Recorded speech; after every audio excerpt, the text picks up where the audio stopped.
Okay, ladies and gentlemen, boys and girls, and whatever else there is. Because the world is more complicated now. There's dogs, there's cats, and then there's these two. Um, Ladies and gentlemen, these two these two are some Mexicans I found on the street, and I decided they knew about technology. Uh, it's been a while since I've had a guest on the podcast. Well, not really. We had Oscar Montiel, but to have a long, lengthy discussion. Um, Technology is becoming more complicated, uh, and we have different kinds of headphones. We've got different operating systems, and then we have me with many habits, not just eating, but technology habits. Well, ladies and gentlemen, I wanted to discuss technology on the podcast, and I didn't know what other better way to do this than two gentlemen who have a future podcast coming out. And no, I'm not selling them the rights to this podcast, although I could use the money. But they don't know the politics realm, so fuck that. Okay, so these two individuals are long friends of mine. One of them is the man of one of my friends, who's like my little sister. Um, the other one is your typical gardener named Jose.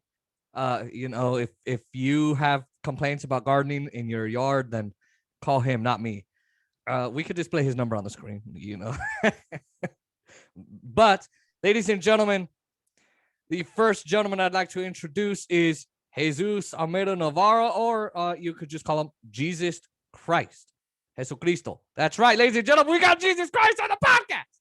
He's the guy that actually Hey, what's edits up, man? That's right. What's up, Jesus? How much, bro?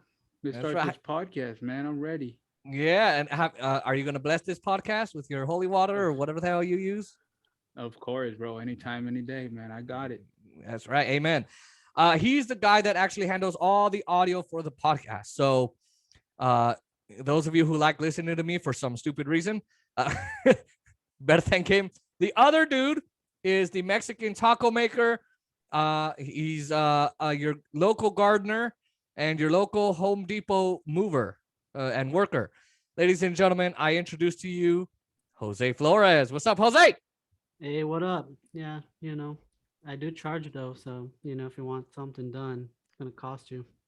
Gentlemen, he means a certain kind of charge. Okay, Yep. ladies, for you it's regular $20. You know, meaning in pesos. Gentlemen, In pesos. now these guys are together, um, possibly in real life. I don't know, but they're together at Jesus' house. Oh no, Jose's house for some reason. I don't have Uh, space for this fucker over there. Too big, huh? Uh, If we went to his house, there'd be too much Mexican music. oh, that's true. We can't have that. Oh boy. I'm gonna get censored. I swear. It's okay. We're Hispanic, so Yo. Yeah, Well, yeah, he's yeah. Guatemalan, and Jose's a little offended because he called on Mexican. we could say those things. Yeah, yeah. And Jose's used to it. He's a gardener. But ladies and gentlemen, these two are gonna join me now on the show. And this is being filmed the week before because Jesus' girlfriend, my little sister Alexis, has to cut the clips for me. So we're gonna discuss a good bunch of tech, and I can't wait to get this started. We might delve into politics, talk about Jose's local deportation. No, I'm just kidding. But gentlemen, I wanted to get started by asking you. There's a lot of headphones out here. I've got like 1, 2, 3, 4, 5 sitting on my desk at one time, right? So I wanted to ask you guys, what kinds of headphones do you normally buy, and take me through your headphone buying process. You decide one day, you wake up, the hairs on your back and your legs and your chest stand up and say, I want headphones. And you're like, I guess I do. So when you decide what headphones you want, what's your process? How do you go through, which ones do I want? Do you have favorite brands? And how do you pick, what's your, from step one to the time you get them in the store, what's your process? We'll start with you, Jose.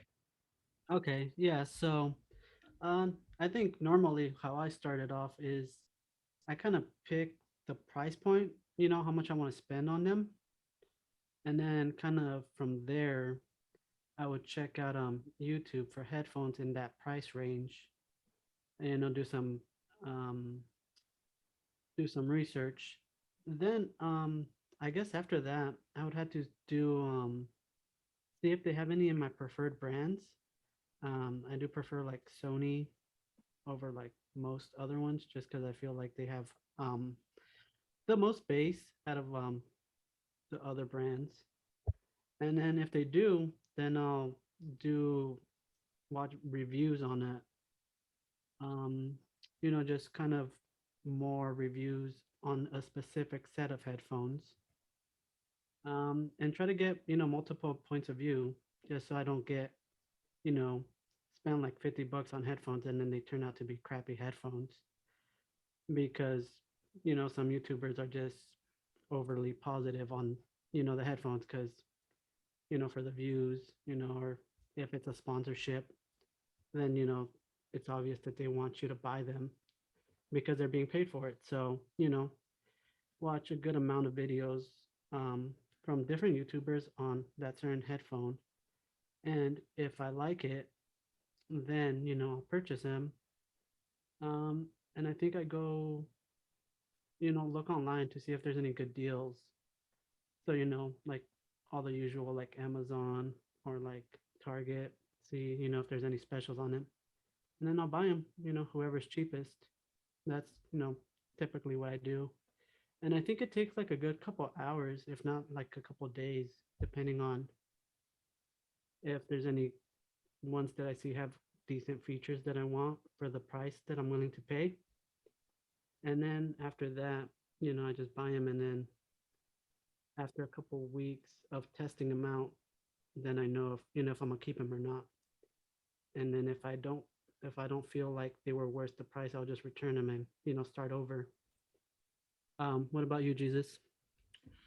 I mainly take a look of what I'm actually looking, what kind of features I'm looking for, whether it be noise cancellation, ambient noise, or also bass, and how the sound sounds just in all.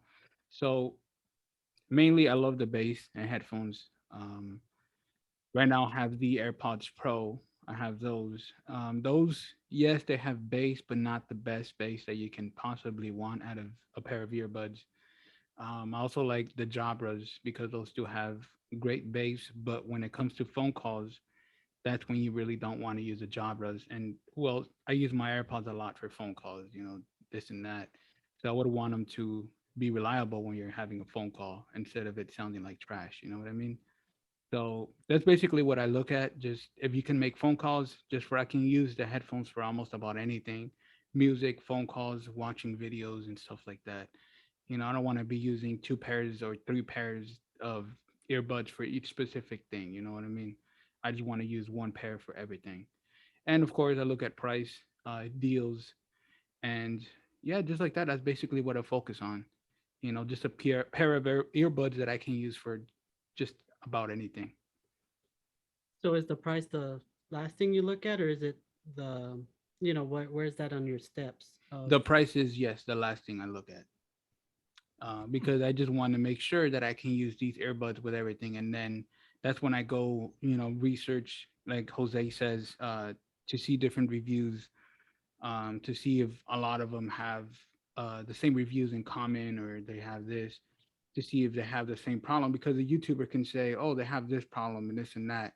I don't know. Maybe he could have gotten a faulty pair or something like that. So I look at another review, and if he has the same problem, I was like, all right, maybe these headphones are not for me, or shit like that.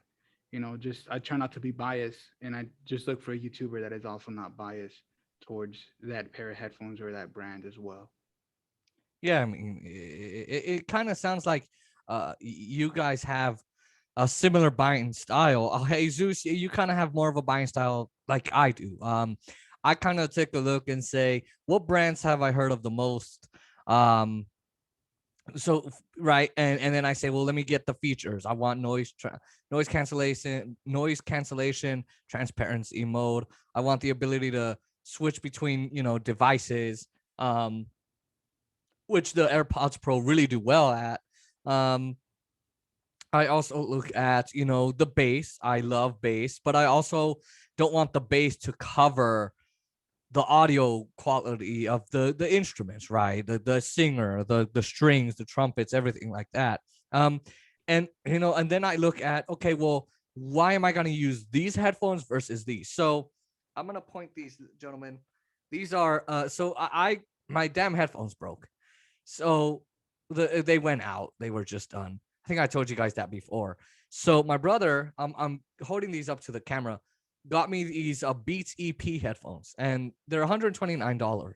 Now he already had them because Apple gave it to them. Don't think he'll spend money on me like that, but um, he should. I'm his favorite. I don't know, uh, but they're plug-in headphones. So you know, this is what I'm using for the microphone, right? But if I'm not using the microphone, I'll use these for listening to music, whatever. Um, and that's kind of how I do it. And then I look at price, and I look at the reviews as well, and think, okay, well, I know people are gonna say this about the Beats, but there's the solos, there's solo threes, there's the studio threes, there's the Beats X, there's this, there's that. And then I think, do I want them to be around my neck? Do I want them to have little gummies? Do I want over ear headphones? I tend to look at, what am I looking for? What use am I looking to use them for? Right? What's the thing I'm gonna do with the headphones? But Jose, I mean, do you and Jesus too? You can answer that. I love how we call you Jesus. Um, um, do you guys? I do this. I go and I try and go to the store. I know pandemic was a problem, right? Because we could, and especially in California, your country, I mean your state, um, you guys really just couldn't go anywhere, right? And for a while, we couldn't either. We couldn't just go and try on headphones because COVID, right? So it was really trial and error, listening to the YouTubers, reading online reviews, listening to what they say, the different audio quality for all of us who get techie, and based on our favorite brands, right? But do you, Jose? We'll start with you, and then Jesus, you can follow. Do you guys ever go to the stores like Best Buy, or we used to have a Fry's here, or Apple, or anywhere to try out the headphones? Do you go and say, hey, do you have this kind of thing, and then try it out? Personally, I don't. Just because, as I said, it's a lot of work into just researching it. That I feel like at the point after I purchase them and I try them out for a while, then I know if they're for me. Because if I just try them out, they might feel good in the moment, but then I buy them, and then I noticed that they hurt my ears, or like they're like heavier than I thought they were. So I feel like it's better to buy them, and test them out for a while, maybe like a week, to get the feel for them. Because you try them out, and it's like 30 seconds, and you're like, they felt good, but you're not sure if they're the right ones for you. What about you, Jesus? I feel the same way actually because yeah, you can try them out, like Jose said, for a few seconds at the store, and yeah, a few seconds is not going to give you ear fatigue or anything like that. But once you get it, it starts getting your ear tired, or you listen to them for different songs and they don't sound as great as you thought they did, and you're kind of stuck with those. Well, not really, because you can always return them, but at the same time, you already purchased something that maybe you just didn't want. Like before I bought these AirPods, actually, I bought a pair of Jabra Elite 85Ts, and beforehand, I heard my friend's pair, and they sounded great. I was like, man, I want these earbuds. And when I went to go buy them, I went back home. They didn't sound like what I remembered they sound like. So apparently, I had a faulty pair because my friend listened to them afterwards. But I'm kind of impulsive when it comes to purchases. I need to get it right there and then. I didn't want to wait for the Amazon, because if I waited, I think I would have lost my nerve to buy the expensive ass earbuds. So I just decided to go with the AirPods Pros because who the fuck doesn't have AirPods Pros? You know, it's just they have it them in every store. The pair that I got of the jobbers, that was the last pair they had. So I just figured I'd get the AirPods Pros and just deal with it. And because I just Yeah. wanted to get it because I just wanted to be different than anybody else that has Mm. fucking AirPods and shit, you know? Well, I got So the AirPods Pro because I couldn't if they were in stand. stock, would you have gotten them again? Yes, I would have gone him again. I wouldn't have these AirPods right now. See, I got the AirPods Pro because I couldn't stand my dad. See, my dad's old. Well, everyone says no, but I say yes. His gray hair say yes. And my cousin Savannah, who's like my literally, you guys are my good friends and all of that, and so my friend Tucker and all that. Shout out to you, Tucker. I know you're gonna watch this, but um, my cousin Savannah is like one of my best friends in the whole world. She's awesome, right? She got AirPods. Her fiance, my other cousin Sean, got AirPods. And then I was like, oh man, you guys are making me so jealous. She was like, yeah, the spatial audio is amazing and this. I'm like, oh hell no, you're gonna make me buy them. And then she said, your dad has them, right? I was like, what the fuck? Hell no. I was like, ain't no way I'm gonna let this old man, I can't let him have it in me. Not. So I went and I used my credit card the way I wasn't supposed to. I bought AirPods Pro, and I don't regret it. Um, I mean, I do get what you're saying. Like, hey, uh, I try them on for 30 seconds. Yeah, they sound great, but you don't really get a full review. Um, I kind of felt that way with the AirPods Pro. I was like, God damn, those shits are awesome, right? Um, this was pre-COVID, and I was like, wow, I want these. Because I'd heard AirPods before, and they go inside your ear, and I kind of knew back then, but I was like, I need more time, right?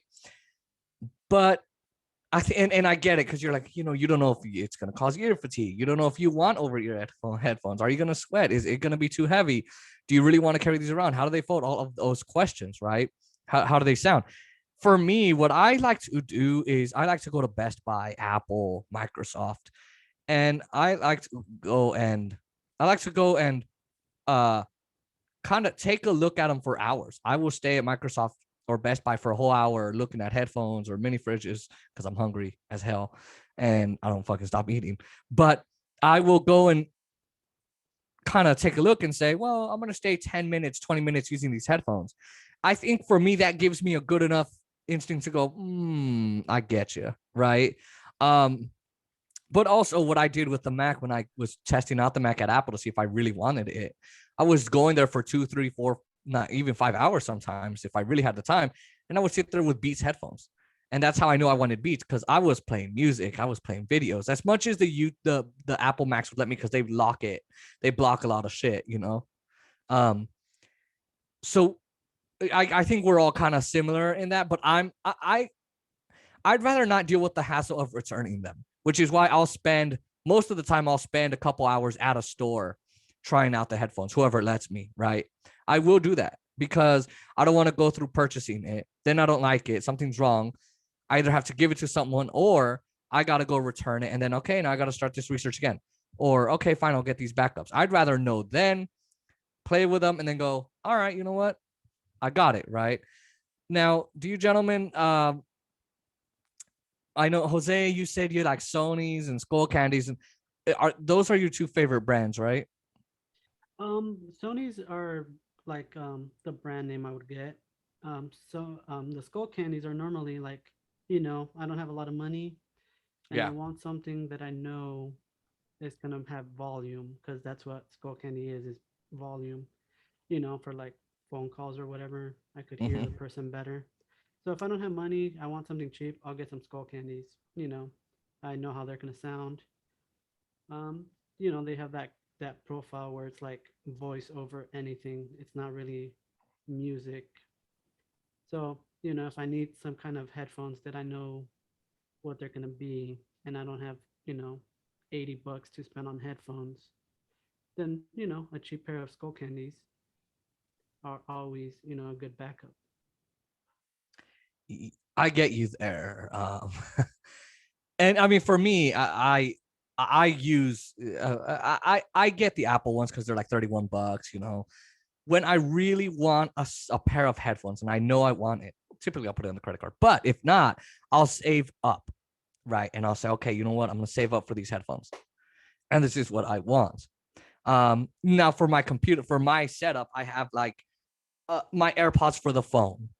But I also use the AirPods with a Mac. Like on a Zoom call, the I'll put an AirPod in the Mac, or like for the Mac in my ear, and then I'll have like a typically I will use the Beats for like listening to music, like the on ear over ear headphones. But the in ears, I'll probably get like another set of Apple headphones, and I'll insert it into this microphone here so I can hear myself. Otherwise, if I know the setting it's on, I'll just ask people, hey, do you hear me? Can you hear me? And then I won't have that headphones. But I literally have different headphones for different things. Jesus, what about you? Do you have your favorite brands? And do you typically say, well, I definitely want this or that? Different brands. Usually, what I do, it depends on what am I going to use and my budget as well. Usually, my budget is pretty low unless I get the stimmy.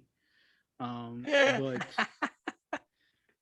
when my budget is low, I usually tend to go with a pair of JBCs or like my friend here, some skull candies.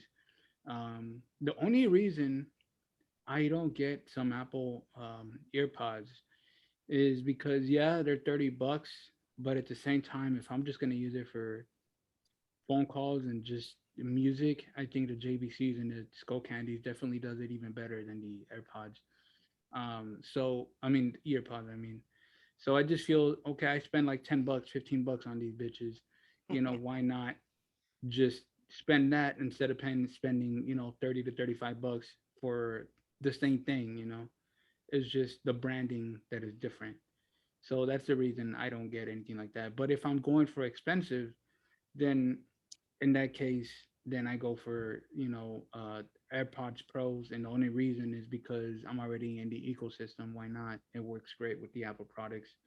But if I didn't want to be in the Apple ecosystem, it would be, of course, the Jabras or the Sonys, because I think those are the best sounding earphones out there. Just the Sonys and the Jabras.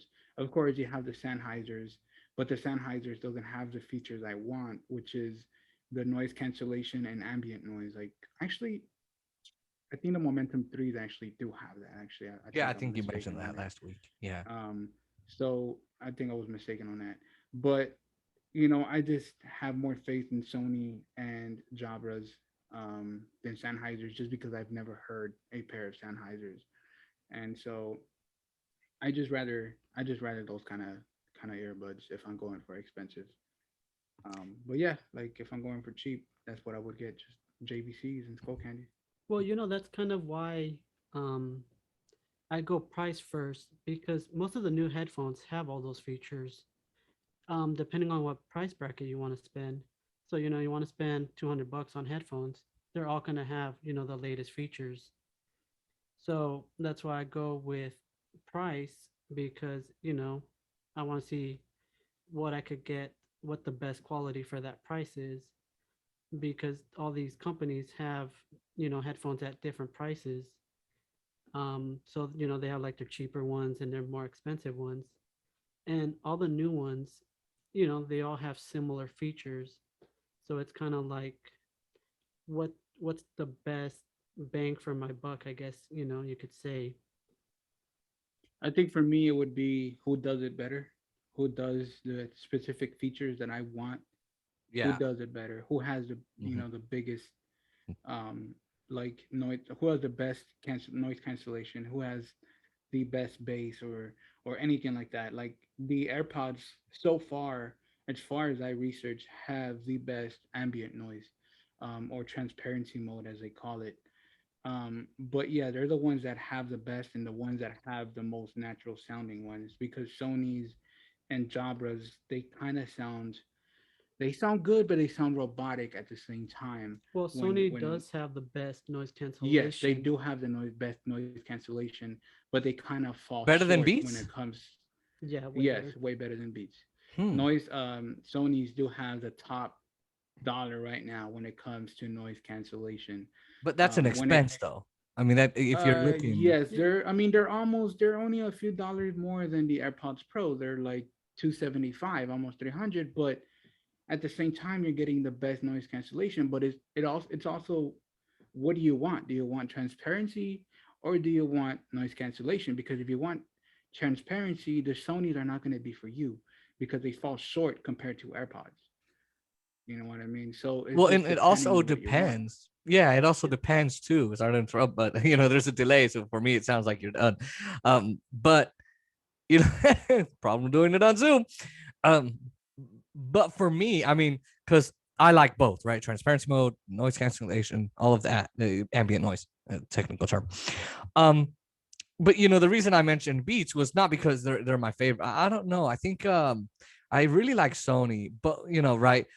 But when it comes to Beats, you've got $300 headphones, $399 headphones, and of course, a lot of times you're paying for the brand with these companies.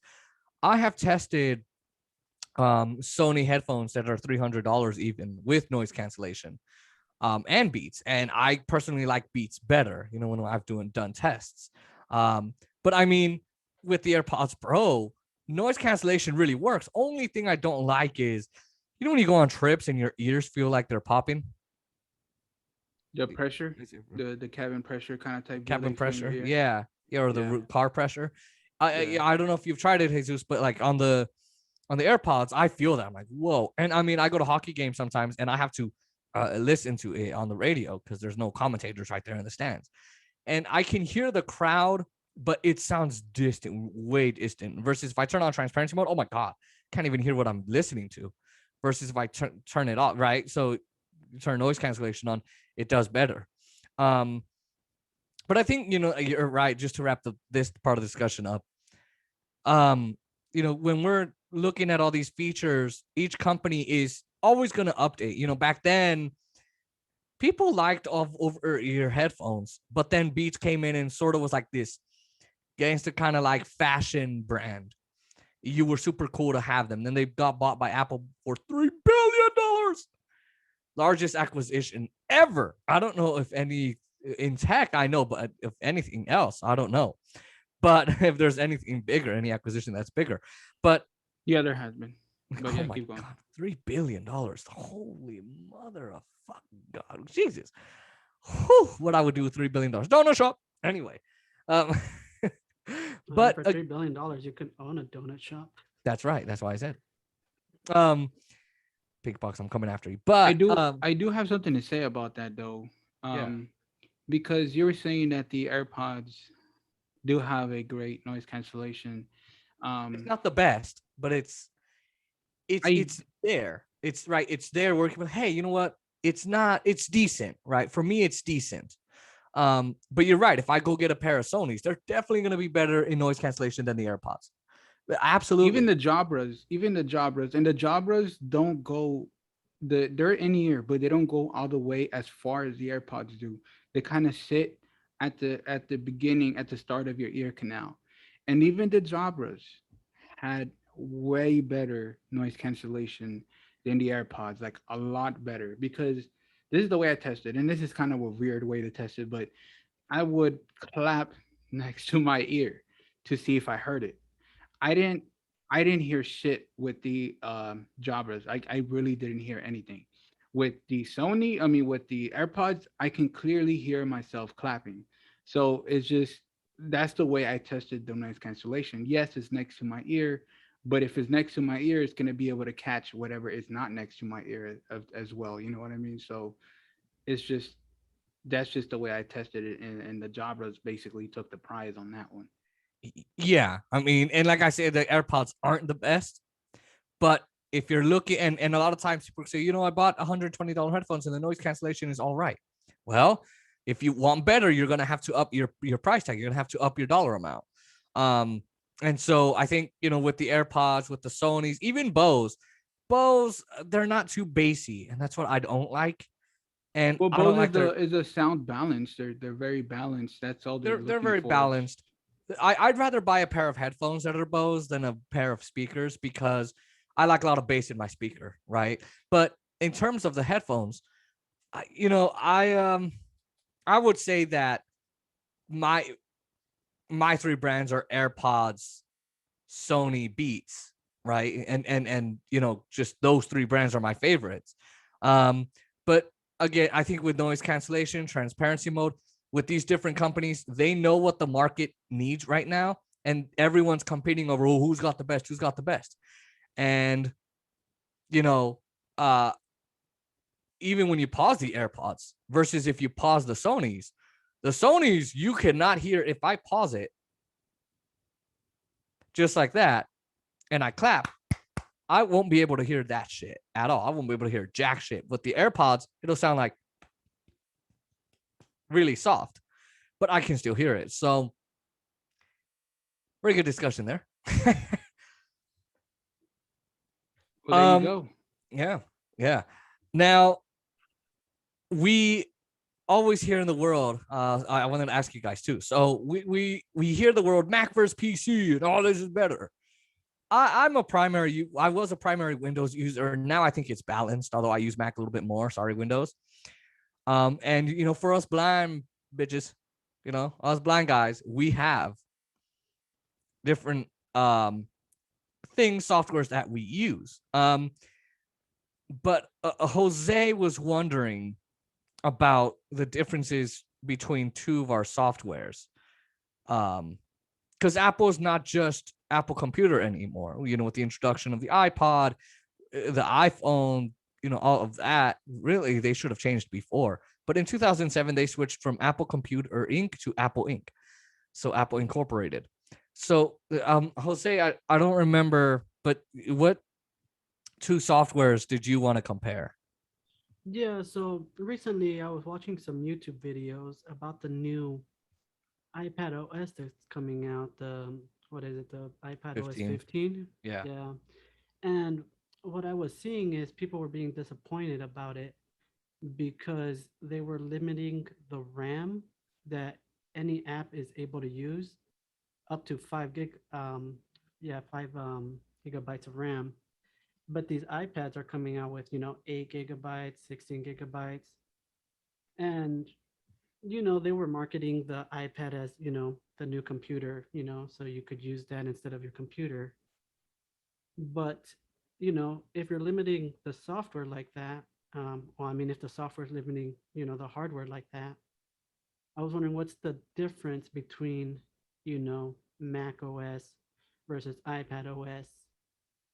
That like, how do you decide if you want the iPad even though you can't use it 100%? Does it really matter? Because you know the iPad OS is has its own apps that are for iPads. So I don't know if it really matters that you're being limited if everything is already optimized for the iPad. you know the apps are optimized for the software. So my question to you guys is, what are the differences between Mac OS versus iPad OS? That like, if I'm gonna get a MacBook Air versus like an iPad Pro, because the iPad Pro is more expensive, Yeah. and it's like what, $400 more or something like that. The starting price is $799. Yeah, but I mean for like the same the same features, I guess, for the same memory and the same RAM. And so I'll start it off, I guess, as the leader of the podcast. So the first thing that you got to realize is Apple's making their MacBook Air, their M1, more competitive, and it's about fucking time, effing time. I'm trying not to curse, but I can't. That Apple finally focuses on the goddamn MacBook Air, because they always made it that computer that was like that little sibling that no one freaking cared about. And I would never recommend the MacBook Air. Now I would, right? But you have to ask yourself a bunch of questions before I get into the software and the limitations. What do I need? What do I need? Okay, I'm from the South. Besides barbecue, what do you need, right? If I'm a journalist, I could get an iPad Pro, right, or an iPad Air 4. But for this case, we'll use the iPad Pro because it has all the features of M1. If I'm a journalism student, I'm possibly and a writer, maybe I'm going to use the backlit keyboard. I'm going to attach an accessory to the iPad, because see, the iPad comes with a touchscreen, and its purpose now by Apple is, oh, well, we want you to be able to use a computer. But I would attach an accessory because the Mac comes, right? You might have your MacBook and it comes already with a keyboard, a trackpad, and the MacBook Air, as you mentioned, comes with function keys and a screen, right? The iPad, you have to buy the keyboard separate. Stupid, but that's kind of that's Microsoft's way too, and Samsung. That's how they make their money, right? So, what they, you know, in this point, I would say you have to decide what you need. Okay, well, you know what? I'm more of a guy that I'm not really going to use the touchscreen as much, or maybe I'm a designer, I'm an innovator, I'm an artist. Okay, well, if you're a designer, innovator, artist, for video editor, you might want to get the iPad. Why? Because iPad has the magic keyboard that you can switch the angles, adjust it, and it's got a trackpad on the magic keyboard. But also, you want to get the Apple Pencil because you can draw, you can use it as like a paintbrush, you can write a canvas and use things like Affinity Photo, Procreate, and all of that. And if you want to video edit as well, you can use a lot of great apps. But again, you're limited there because they don't make Final Cut and Adobe Audition and Adobe Premiere and Premiere Rush. Well, maybe Premiere Rush, but most of those apps that are on the Mac that are Apple made products, you can't use them on the iPad. So now you're going, okay, well, now I need to get on the Mac. So there are different apps that you can edit with the iPad, right? Now, in terms of the MacBook, everyone has a different usage for it. You know, I type all day. I'm more used to a computer. I need the capacity of a Mac because it's more than the iPad. Although now they're making the freaking memory or the memory just so much better. Like the 2 terabytes, who needs 2 terabytes in an iPad, right? But they're doing that. And so again, you have to base it on your needs. And you could say, well, I need the iPad Pro. Well, if you want to go cheaper, you could get the iPad Air 4. It's literally almost the iPad Pro, except for like it's 0.2, maybe 1.2 inches smaller than the 11-inch display, right? It has Touch ID instead of Face ID. It doesn't have the LiDAR sensor. So the LiDAR sensor, right? But it has most of the features. But if you're saying, oh, I want M1, okay, well, there you go, right? Now, in terms of the software, I don't like that they're limiting it because what happens in a computer, right? The space that's limited is not your RAM, it's your not, the memory on your computer, right? If you've got a 256 gig computer, you'll use about 245, 250, and then the rest of it, where does it go? Well, it goes to the other systems in the computer and helps with that, right? I don't know. With mine actually. What was that? What? Mine is actually different. Because I have a mid 2015, I cannot actually use the whole 256 that I have. Actually, the system is using a lot more than say 6 gigs. So, like, I'm even more limited than the newer Macs these days, and I'm not sure it's because I have the Intel processor instead of the M1 chip or anything like that. I'm not sure if it has to do anything. Well, it depends on hardware. It depends on what your system is using as well, because again, if you're using up a lot of you're using apps that eat up a lot of CPU and GPU, right? Something's going to give, and it might be your memory. So if I could rephrase my question, I think maybe might help, because I guess my real question would be, if I could get the same things on the MacBook Air that the iPad Pro has, if you buy the keyboard for the iPad Pro, the only thing you really don't have is the touchscreen. And also you're not being limited, by the software. So my question is, would you recommend an iPad Pro, and why, if I could get all the same things and maybe even a little more on the Air? So this first generation, for me, I don't know what Jesus Christ thinks, because we all got to go by him, his disciples, but the religious folk are going to kill me. But all my Christians, maybe the Catholics. But Jesus, keep them away from me, please. But um, bless me, Jesus. Anyway, for me, I personally wouldn't go with the MacBook Air for one reason, and that's that it only comes with one fan, and what happens is with the new M1 that the processor has to throttle down the energy and the to cool down the system, Yeah, whereas the but MacBook Pro the iPad Pro doesn't have a fan either. doesn't That's what have a I'm fan. saying. But They're the right, same. so my point is what I was getting to. I think the M1 MacBook Air is a great product, and I would recommend it. The way I look at the MacBook Air is it's marketed to people who are looking for a cheap version into the Macs, right? Into the Mac ecosystem. And they're looking for something that's reliable. They can use, and you can use it to edit, especially with the M1.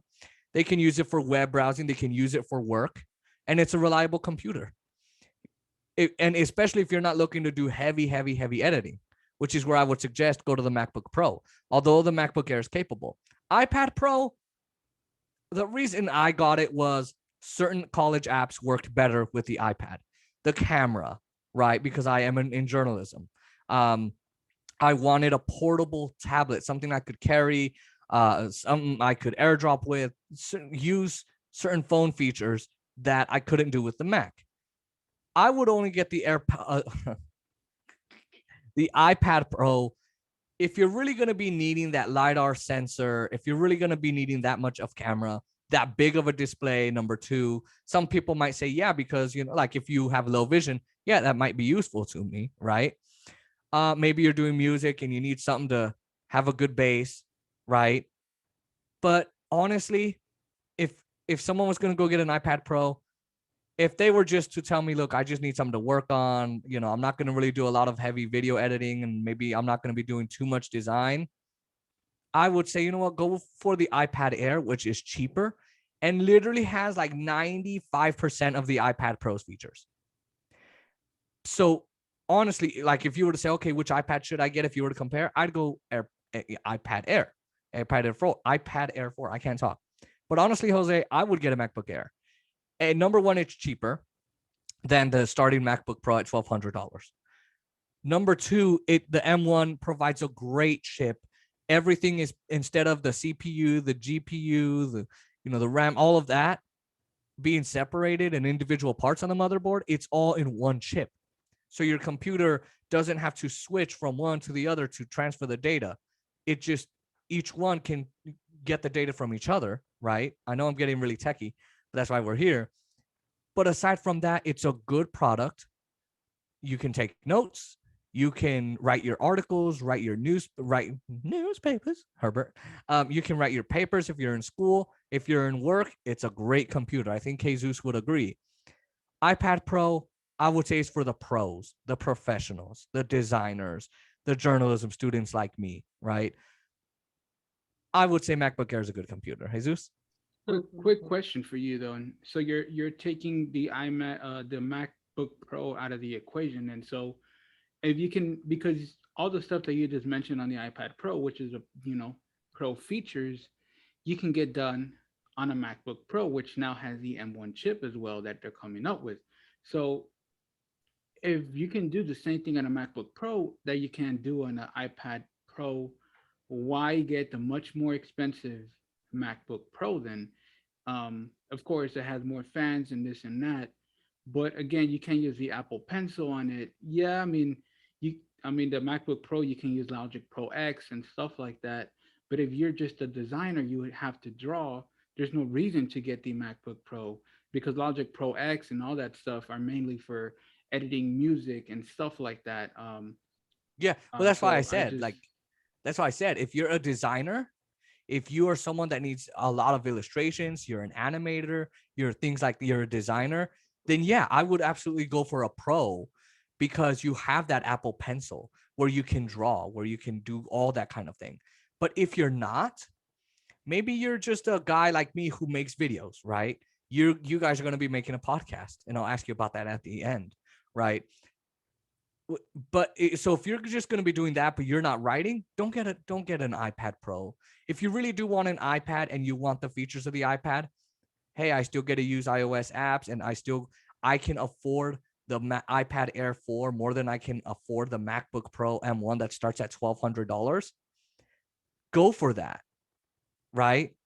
But right, so if you're like me who just edits videos and all of that, but you're not a designer per se, shit, just get the MacBook Pro if you want. But if someone like Jose, right, is getting into the Apple market, maybe they're like, look, I want to buy a Mac, but I don't need a lot of the heavy things that maybe I just need one fan. I'm okay, right? MacBook Air is a really good starting price. MacBook Pro, oh, absolutely. I mean, Jesus, it's a fucking amazing computer. So let I me ask you this. First to Jesus, and you could also answer Jason if you want. Um, since the iPad Pro was kind of marketed as a laptop replacement, but we do see that they're kind of limiting it, and the MacBook Air can do all the same things. Do you guys think that there is a space for the Pro right now, or do you think in the future, if you know the software, maybe iPad OS 16 allows you to use that, do you think it would be better then? Because then it would probably be more as a laptop replacement than it is right now. Right now, it's basically just an iPad on steroids, if you know what I mean. But yeah, do you guys think that there is, like, currently right now, a space for that? Or do you think maybe it came out too soon, and when the software is able to use it to its full potential, then there might be a space for it?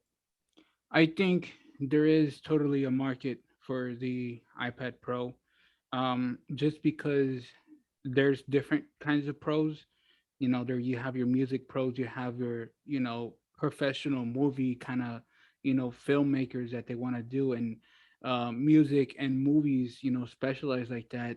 I would see them doing it on a MacBook Pro. Of course, you can do it on an iPad as well, but I would think it would just be much more easier to do on a MacBook Pro than it would be on an iPad. But again, I'm not a film producer, so I wouldn't know specifically if it is much easier. I just think it would be. But I think as the um, iOS and I mean iPad OS and Mac OS progresses, I think it could definitely be a lot better, because I think Apple towards the future, I think they're making it basically almost the same system, whether you go to Mac OS or you go to iPad OS. They're going towards making it basically the same shit, because they're almost having the same apps that they do on iPad OS and iOS on Mac OS as well. If you can see that now, they have the music app, they have TV, they have news. All those apps that are now in your iOS and iPad OS are in Mac OS now.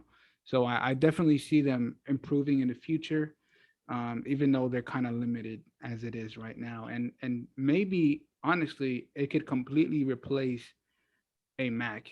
Getting a MacBook Pro, they might actually drop that eventually. In the future, No, maybe. they will never You drop a know, MacBook Pro. No, that's the what we Mac is thought. That's no what we thought, though, bro. well, We have a lot of people have estimated that Apple would never do something, and they've done it. sure. Yeah, and they said, oh, they'll never get rid of the charging cord that charged iPhone 4, and they did. They made it Lightning. They said, oh, they'll never go to USB-C. They completely fucking scrapped USB-A, right?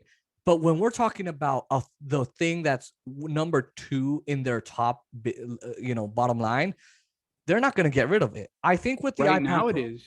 right Right now, now, it is. it's I'm gonna stay saying like I'm that. The I'm pros mainly use the MacBook Pro. Is there gonna be a time when that could take over the iPad Pro? I do think so. I do think you're correct. I and Apple's crazy. It's weird. They're kind of hypocrites a little bit because they say, "Hey, come in and buy our iPad Pro." Because a lot of it's going to get cheaper than your MacBook Pro, because a lot of pro editors go straight for the MacBook Pro. They're always going to limit the MacBook Air, always. It's kind of like your introductory Mac, right? And a lot of people are starting to say, I could invest in a MacBook, but iPad Pro has a lot of apps that I can edit videos with. I can edit my art. I can create drawings. I could literally log into my Office VPN on Safari or Chrome or Firefox. I can literally do all of that. Makes no sense to spend on a MacBook. And they're absolutely right. Right? Now, a lot of people also do, and it is a computer. I mean, yeah, it's got a lot of work to do with the split screen. You can't really do that, and multitasking. They need to fix that, and they have to where you have multiple windows open at the same time, and where you can place them. Definitely on a Mac, you can place them right, left, center, bottom, top, wherever you want, and they need to fix that on the iPad, and then it becomes a real computer. My confusion, right? So before I go to the next point, it is a computer, and a lot of people are deciding, fuck it, I'm just gonna buy an iPad because it literally does the same shit. I might not be able to use Logic Pro X, but there's another music editing app. I might not be able to use um, Final Cut Pro, but I can use other apps. You know what I mean? And I think in terms of the limitations of the iPad Pro, I can tell you, gentlemen, I'm using an iPadOS 15, maybe because I don't know, but I don't notice a limitation. I really don't. Now, you might notice it if you really push it, but there's always ways around it, right? And now my one disappointment was with iPadOS 15, they didn't really do much. Of course, they always include what they did on iOS 15. But when I saw them go with the M1 and the iPad Pro in March, I thought, holy shit, or in April, I thought, holy shit, we're going to get Mac apps on the iPad. And then I thought, why would we want that? Why? It makes no sense. Now, on Mac OS with M1, you can use, and Big Sur, iOS 11, you can literally use iPad apps on the Mac, right? So to conclude my part, I think the iPad is possibly going to overtake MacBook Pro in the future. I think it'll overtake MacBook Air first. Why? Because I can buy a $600 iPad Air before I buy a fucking $1,200 iPad Pro, right? But I think it is going to take over. It's going to take years and years, but it is going to happen. But I do see the I wasn't iPad as a saying that it was. computer. Oh my bad. I do see it as a computer. That's all right, man. And I'll tell you right now, I've got a lot of friends that'll go to the Apple store. Okay, they'll buy their iPad, whatever. And for a lot of my friends who are Apple geeks or whatever, they have a desktop, their iMac at home. They'll do whatever edits, whatever they need to. And when they go to the office, they go to school, whatever, they take their iPad. Sometimes not even the keyboard, just the tablet. It's portable. You can just carry it and boom. So my question was, do you guys think it came out too soon? Because both of you are saying eventually, it'll overtake, the MacBooks. But my question is, do you guys think it came out too soon?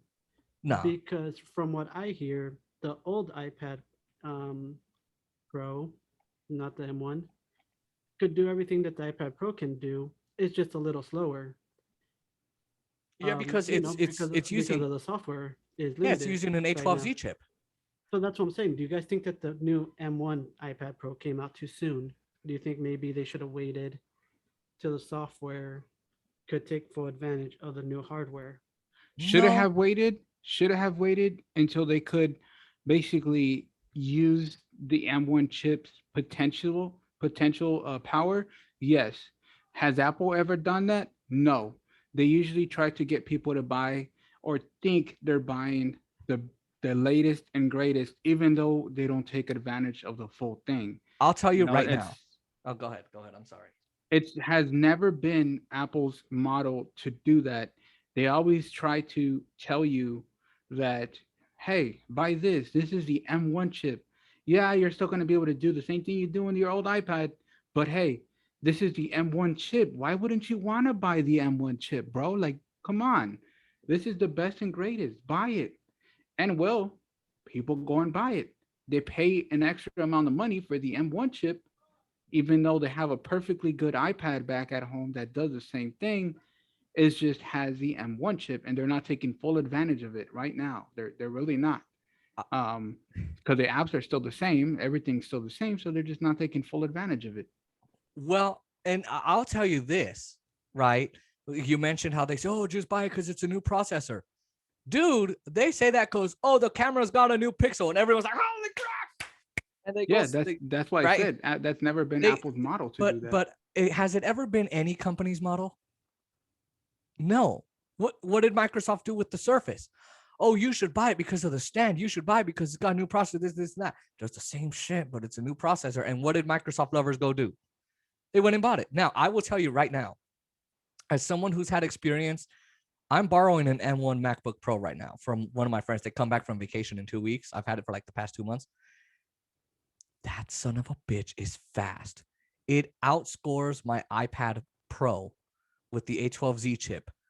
When I did a Geekbench score, 10-1. And when I use the M1 iPad Pro, a lot of my friends are tech nerds like me, and they save up for these.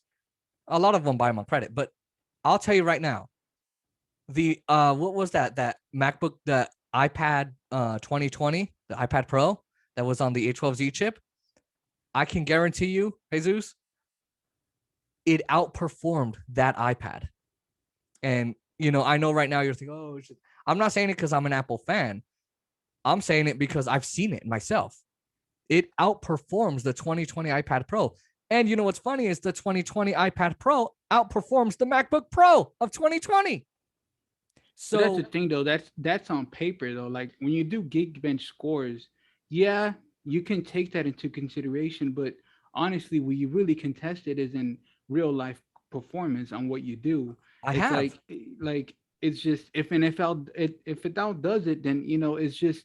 But at the same time, the average consumer, that buys Apple's shit, that thinks, oh, this is the latest and greatest, they're gonna go buy the M1 chip, not even knowing what they're buying. Yeah, there is the professionals that are going to buy it, like maybe you or, anybody that does professional stuff and might be doing, rendering video and stuff like that and be like, okay, maybe this is a little faster than my iPad. But if you're just That letting was an the understatement. video render, you're not really going to notice much of a difference because I have seen a video where they do render videos on the iPad and it only beats it, but if you maybe a minute or so, which is just, do you really want to spend the extra money for that? Yeah, I mean, at the end of the day, a minute, that's not that long to wait for, a video. It makes People a act like difference. It gives it. you a good difference because that's a minute less in export. That's a minute less in import. Especially when you do color grading. A lot of people say, "Oh, that doesn't take too long." Oh, trust me, it does, right? And you're right. People are just going to go buy it because they hear, "Oh, newest, greatest, best." The one thing I always tell people is, like with the new iPhones, right? I literally will tell them, you will be able to do absolutely everything you do right now with your iPhone 11, except the camera. It's gonna be mostly the same, except you can do Apple Pro RAW and RAW photos, and I'll tell you that camera is absolutely spectacular. And when you look at the normal market, why do they go buy iPhones? Camera. With the Mac, though, you're right. It's like, okay, but it's the M1 chip. Are they really gonna realize? They are gonna realize when they're on Zoom and on their Mac, right? And then someone says, hey, go look this up. And they go on their Mac and they go on Google. My Mac sounds like a fucking airplane engine. I don't know about you, Jesus, but my Mac sounds like it's taking off from LAX or in McCarran International Airport, right? So it's not going to heat up your lap and burn the shit out of you. It's not going to heat up your desk, and it'll be a little bit faster, right? Well, But I do again, get the Macs do take full advantage of the M1 chip. That's the thing though. The Macs right? do Yeah, take I full was going advantage, to but get the to that. iPads don't. I think and this is where I'm disappointed. Um, Is it too soon? Maybe. But I think what they're going to do, classic Apple, classic Microsoft, classic Samsung, what do they always do? They'll release a new phone with a new processor, right? And say how fast it is. And guess what? It is awesome, but it's not taking advantage fully. I think what they're going to do is come out with iPad Pro 2021 in in the fall, or maybe iPad Pro 2022 next year. And what they're going to say is, oh my God, you're not going to believe how fast it's, and it's probably going to take even more advantage of the M1 chip, right? My problem is with iOS 15, they, like you said, Jose, they limited the effing RAM. And I've used iOS 15. I'm like, what? On an M1 iPad. And I'm like, why? Why would you do that? Right. And I think a lot of people like MKTSB, I think it is, Marcus Brownlee, he said the same thing. What are you doing? Why are you limiting it? Is it still good software? Yes. Is it still good iPad? Yes. The only reason you should be buying an iPad Pro is if you're really going to need that LiDAR sensor, if you're really going to need that design, if you really need an iPad and you do want to attach the Magic Keyboard, get an iPad Air. I'm not going to lie to you. A lot of people say, oh, but don't you need the greatest and best? The iPad Air 4 is literally 95% of the iPad Pro, the latest model without the M1 chip, but it's got the A14, or is it the A15? I think it's the A14. It's the 14. Yeah. It's literally got the A14 chip, which finally they had that shit on the A10Z. What the hell were they thinking? No, A12X. What were they thinking? Right?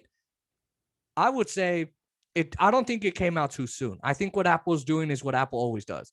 Putting something out, letting everybody experience it, making money off of it, and then come back next year and say, ha, we got something better. And everyone's going to fall for it once again.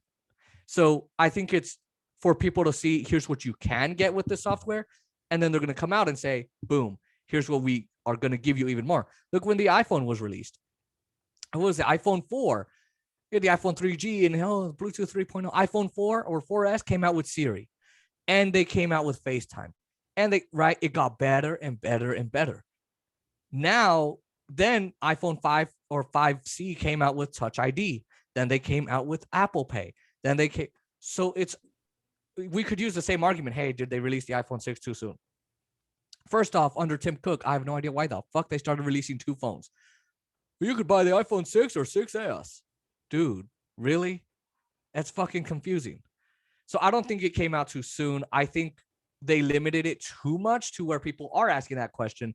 But I think what they're doing is releasing it sooner than later and saying, here's what you can get, giving everybody a tease. And then, hey, everybody want a full bite? Come buy this new iPad now. Same classic Apple. Always doing that. I mean, and it makes you question sometimes if you should just keep your old devices until that device improves that one's at the next. It's like we got the 12 right now. All of us right here have the 12. The battery is very limited. On paper, it seems great, but once you use it, it's not as great as you possibly thought. Maybe we should have waited for the iPhone 13. Maybe it's going to be the same thing as the 12, but hell of a better battery. You know what I mean? But we already have the 12. It's not like we have the money to go buy another 13 or anything like that. You know what I mean? So it's just kind of those situations where you kind of regret getting the latest and greatest, because the next greatest and latest is going to be better than what you have already. Yeah, I mean, well, it depends I think it too. depends because you came off an iPhone 11 to a 12. That's, as Jason was saying, that's not that big of an upgrade. No.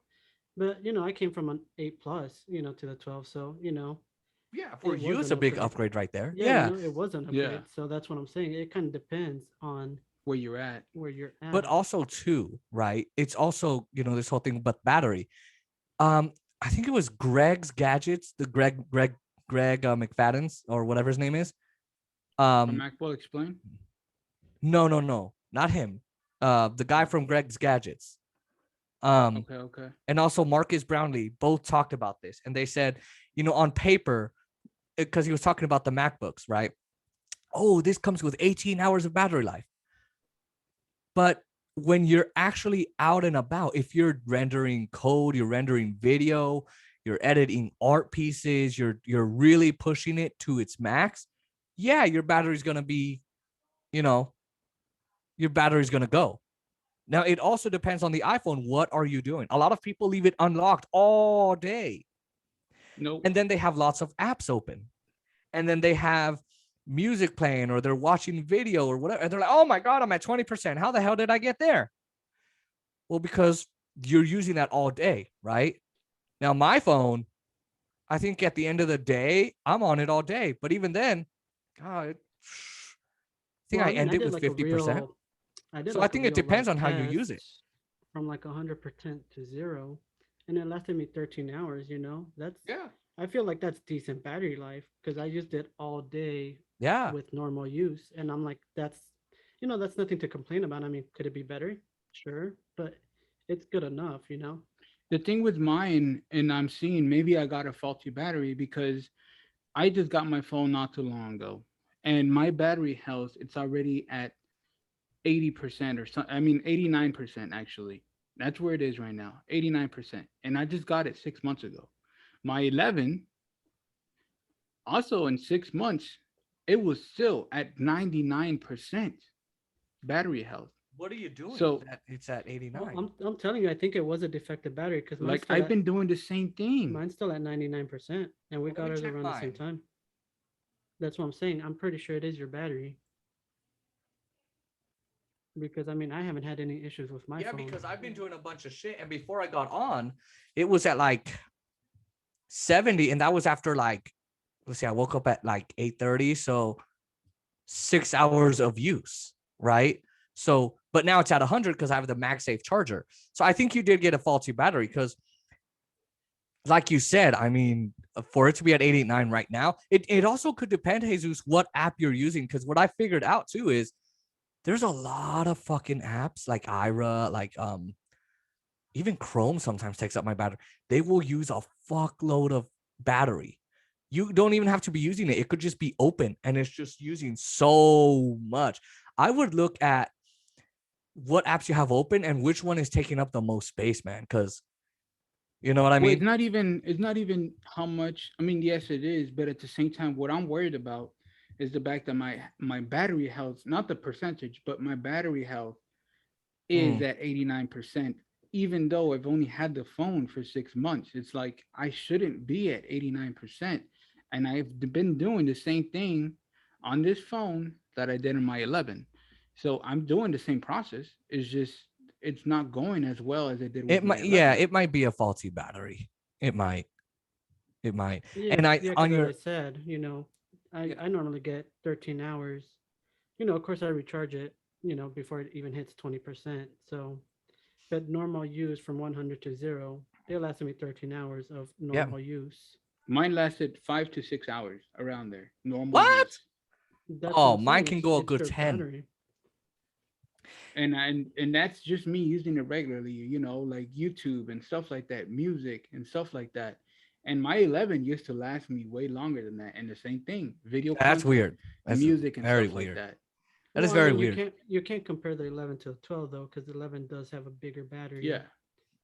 So Oh it's no, not the like the 12 has same the bigger thing. battery. No, the 11 has the a bigger 11 one. does. But that's the thing though, it's Apple on paper said that it could be compared See, I with the thought, oh, 11. okay, no, you're right because it's just a 12. I'm thinking of the 12 Pro because I have the Pro, and that Yeah, the shit, Pro does. yeah. Now, on your point about the latest and greatest, right? Because I think it's your battery. Um, the reason I got the 12 Pro was its raw features in the photos. That's why Right. I got Because it. you're a journalist, you need it. Right, and I take photos and I take videos and I edit on and I switch up the bit. Right, that's what I got it for was the upgrade. And there's a reasonable upgrade there too, which is the magnetic charging.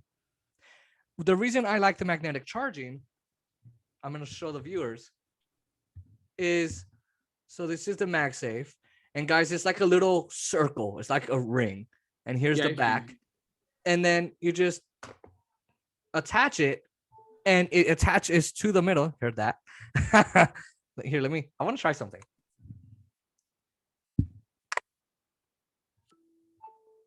Yeah.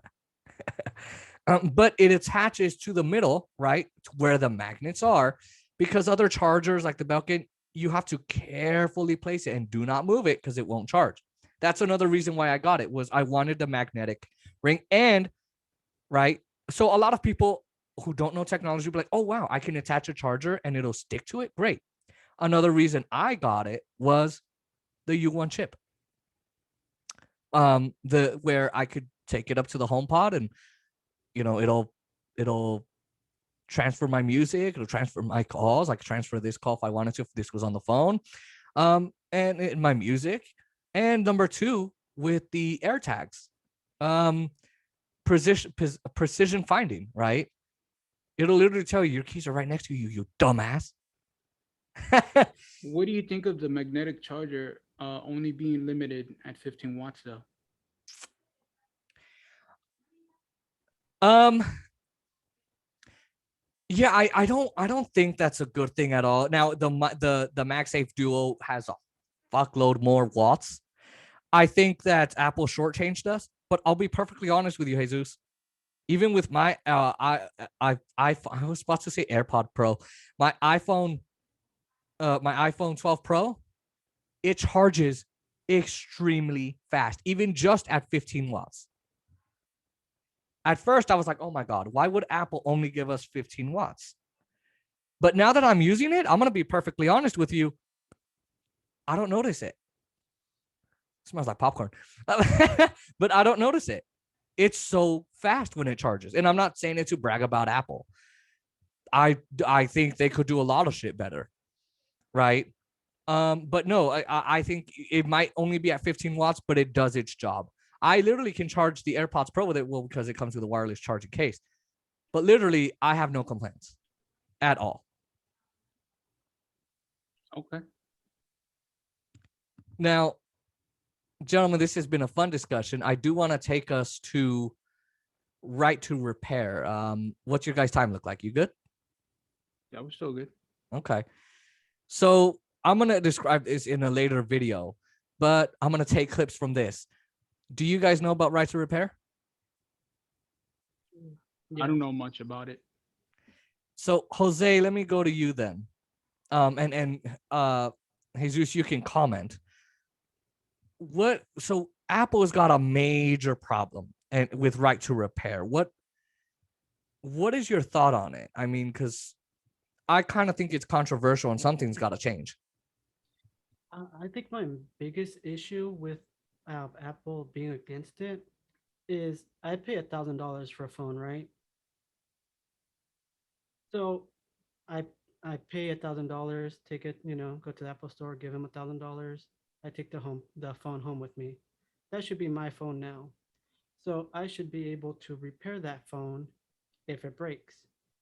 I should not have to go to a certain store and pay whatever price they tell me I had to pay for that, you know. So I feel like it would be better if you could go to any store that does, technology repair and repair it. You don't have to go specifically to one company so they could repair the phone for you and they tell you, oh, this is what we charge for this. You can't shop around for something cheaper. I think that's my biggest issue with that. Yeah, Because I agree with if I'm you. paying you, if I'm Yeah, paying go you, ahead. that much money, that should be my device, and I should have, and say in what I want to do with that phone. Right, because even if you're not paying, you pay $1,000 at once. No, I'm saying, Oh, in general, that's what a phone costs, nowadays. I was gonna Eight say hundred, you're over here wanting eight cheap ass headphones. I was like, wow, eight Jose, hundred where do you get dollars, $1,000? $800 for a phone. eight hundred Right. dollars. That's the price of a phone. So that's what I'm saying. They're close to $1,000 each phone now. Yeah. I mean, this 12 Pro was. You're And right, even if you right? pay it in So, payments, you're still right, paying $1,000. right. You're still paying. It's yours. And that's the argument, right? Is if you go get a car, if I go get a Toyota Camry and my Camry's brakes are not working, I can go to any mechanic. I don't have to go to Toyota. I might just because they have the parts I need. And it's tricky because with mechanics, they can screw your ass over. Oh, yeah, I fixed it. And then you have to go back. That's how they make their money. They make you go back, keep paying them Well, $200, the $300. difference is But with a car, you could buy the brakes and repair them yourself. You could exactly, learn how that's what to I was do getting that. to. Mhm. Yeah. I can buy the brake. I can buy the rear view mirror. I can go buy a battery. I can go buy a doorknob. I can go buy a new window, a new glass. I can go fix the windshield. I could replace my wipers. But when it comes to an iPhone, when it comes to an iPad, you can't do that because Apple argues, well, not everybody's going to have the parts that we need them to. Well, I argue the same thing you do. Well, I want to fix my goddamn phone. I want to walk into Best Buy. I want to walk into I don't know, Clearview Technologies or whatever the hell the shop is called and say, here, can you fix my iPhone? And back then they used to go, sure. But then what Apple started doing was, first off, they did it with the home button. They started making it to where it's, if you power on your phone, then your home button works. So they made it impossible for people to replace your home button. Then they started gluing in the battery. So if they took it apart, it would break and now you need a new phone. And Apple's trying to control what you do. And then they say, well, you can go get Apple certified.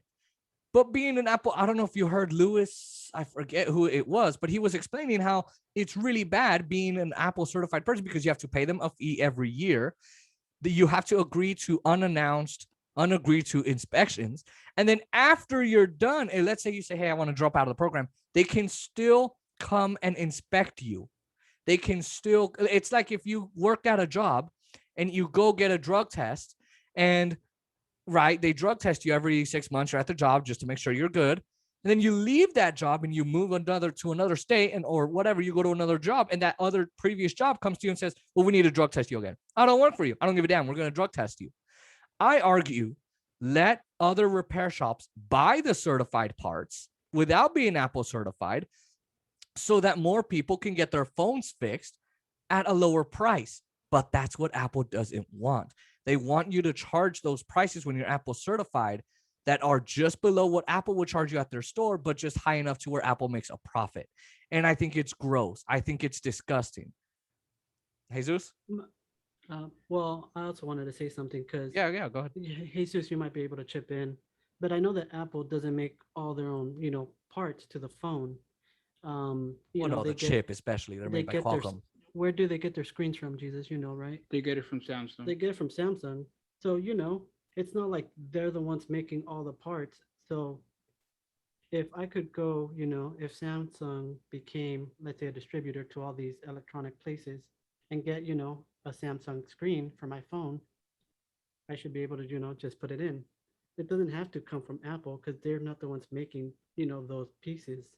Well, but they're in the design process. They're making, because there's a difference between a Samsung screen and an Apple screen. Right? And Apple screen. Well, Samsung does limit the screens for Apple devices because, of course, they're competitors. Why is Samsung's going to make the top and greatest for Apple? But that's what I'm saying. Apple's not making them themselves. They're getting other companies to do it for them, and then they're assembling them. And the thing is, the argument that Apple makes all the time, well, we need Apple certification because we want to make sure that they fix the phones to our standards. I'm like, all right, bro. This is my phone. I bought this phone. If I fix this phone and it messes up on me, that was my fault because I did not research the shop I went to. It's my fault. If the phone blows up, it's no longer Apple's fault. It's just my fault because I took it as a consumer to this shop that was kind of sketchy, in the middle of South Central or something, It's just it's Crenshaw. And Crenshaw, it's just. And the thing is, too, they only give you a 1-year limited warranty. After that year, you're basically screwed. You have to, you have to buy Apple Care. Yeah, and that's the manufacturer's warranty, and they're not the only ones who do that. It's not just Apple doing that.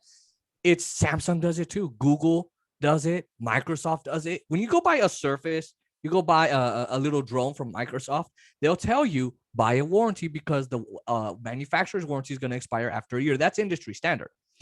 But you're right? Now, what we should be able to do, now you can go to AT&T and buy the parts because what Apple does is it gives AT&T parts to, or T-Mobile or Verizon or whatever, to fix your phone, right? That's a lot of people do that. They'll go to their phone carrier and say, can you fix it? Why is it? But they pay, what the phone companies do is they put third-party parts into your phone. That's not good for the phone at all or for its security. But aside from that, why are the phone carriers allowed to do that shit? But a regular mom and pop tech shop can't do that. You guys get what I mean? Exactly. AT&T, T-Mobile, Verizon, it used to be Sprint. Now it's T-Mobile / Sprint. They can do that. They can put third-party parts on your phone. It's still iPhone parts. Yes, it is, right? Because you can't just put a Samsung screen made for a Samsung phone on an iPhone. That'd be stupid. But Of course but not, but I'm saying what I was but saying is they make exactly. them so they have access to the iPhone screens. Right. Why You not know, let Apple, because you can go to Best Buy and go get your phone fixed. So why are Yes, you these can. big time, you know, Best Buy, T-Mobile slash Sprint, AT&T, Verizon, why are they allowed to put third-party parts on your phone that, yes, belong for the iPhone, but are not as strong as what Apple and Samsung make together? Why are they Because allowed they to do have the it? money. They have the money to pay that certification, and your average mom and pop shop doesn't have the money to pay the certification, or doesn't have maybe the standards that Apple needs and stuff like that. It could be a great shop, but also Apple could require high standards for their stuff. You know what I It's mean? impossible. You It know, doesn't. I don't mind the but high that's the standards. problem though. That's the problem is that these people can't get Apple certified, exactly. And but you and don't want to be Apple certified you don't. because when That's you what I'm saying. You should be free to do it Yeah, that's what I'm yourself. saying. Like it shouldn't be Apple certified, but again, it's all about the business. Apple has to make their money, and of course, like Jason said, any other business does it. As much as we would want it for them not to do it, but again, it's just the business, not really about the consumer. It's about how much money can they make at the end of the day. sure, but it's also they're harassing other companies too because, like I said, they're doing unagreed to inspections. If I was an Apple certified inspector, I could walk into Best Buy at any time, pull a worker aside, and say, "All right, let me see your parts." That's stupid shit. That's completely Yep. stupid, right? Here's what I think should happen. Okay, every single tech shop in this goddamn world should be able to purchase every screen, lock button, home button, whatever, camera, camera part, wire, cable, whatever's in their battery, and they should be able to replace them, right? And hey, Apple wants to charge each business $250 for a camera part. Be my guest, right? But at least the shop is able to sell it. At least you can walk into a mom and pop shop, or even not a mom and pop shop, someone that has a lot of local branches, so they're not that small. And you might be able to go in and say, I need to fix my iPhone 12. All right, let me see it. Right. But they're also, like Jose said in the video he sent us, I wish I could play it here. I didn't prepare the screen, so I'm sorry about that. It's a 16-minute long video. Essentially, the guy was trying to repair the cameras and take each part and put it into a new phone, the two iPhone 12s. Here was his problem. Apple serialized it, so it belongs to that phone. That's more control over you, and that's called a monopoly. Someone has got to look. I love Apple, and I think they make the best products. Yeah, you know what? Sorta, but because there are limits. But I think someone needs to end this because we do have the right to repair our own shit. Yeah, Yeah, we exactly. do 100%. So do you think that the Europe Europe is trying to take them down? There's court cases on that. Do you think Apple is going to get away with it and like everything else, or everything every other time, or is someone I going to think they come? might have a think they might have a tough way through it, but I think they could definitely get away with it. My If thing someone is was to take them down, if someone because was to take them we down, live who's in the the first one? U.S., right? Because we live in the U.S., Yeah. so I don't think those rulings are really going to affect us.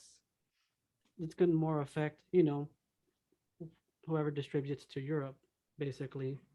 So you're saying Um, that if the European Union came down hard on Apple and said, no more this controlling shit with repairs, our Europeans have a right to repair. You're mhm. saying that if the EU comes down, are you saying that the EU is going to be first to bring them down like that? Or would the I'm saying US make a ruling first? I'm saying if they do, um, it might lead to like presidents for us to do it, but it's not going to be automatic that we get right to repair as well. Right. But you're Because saying that the EU is going to do it first, do you think?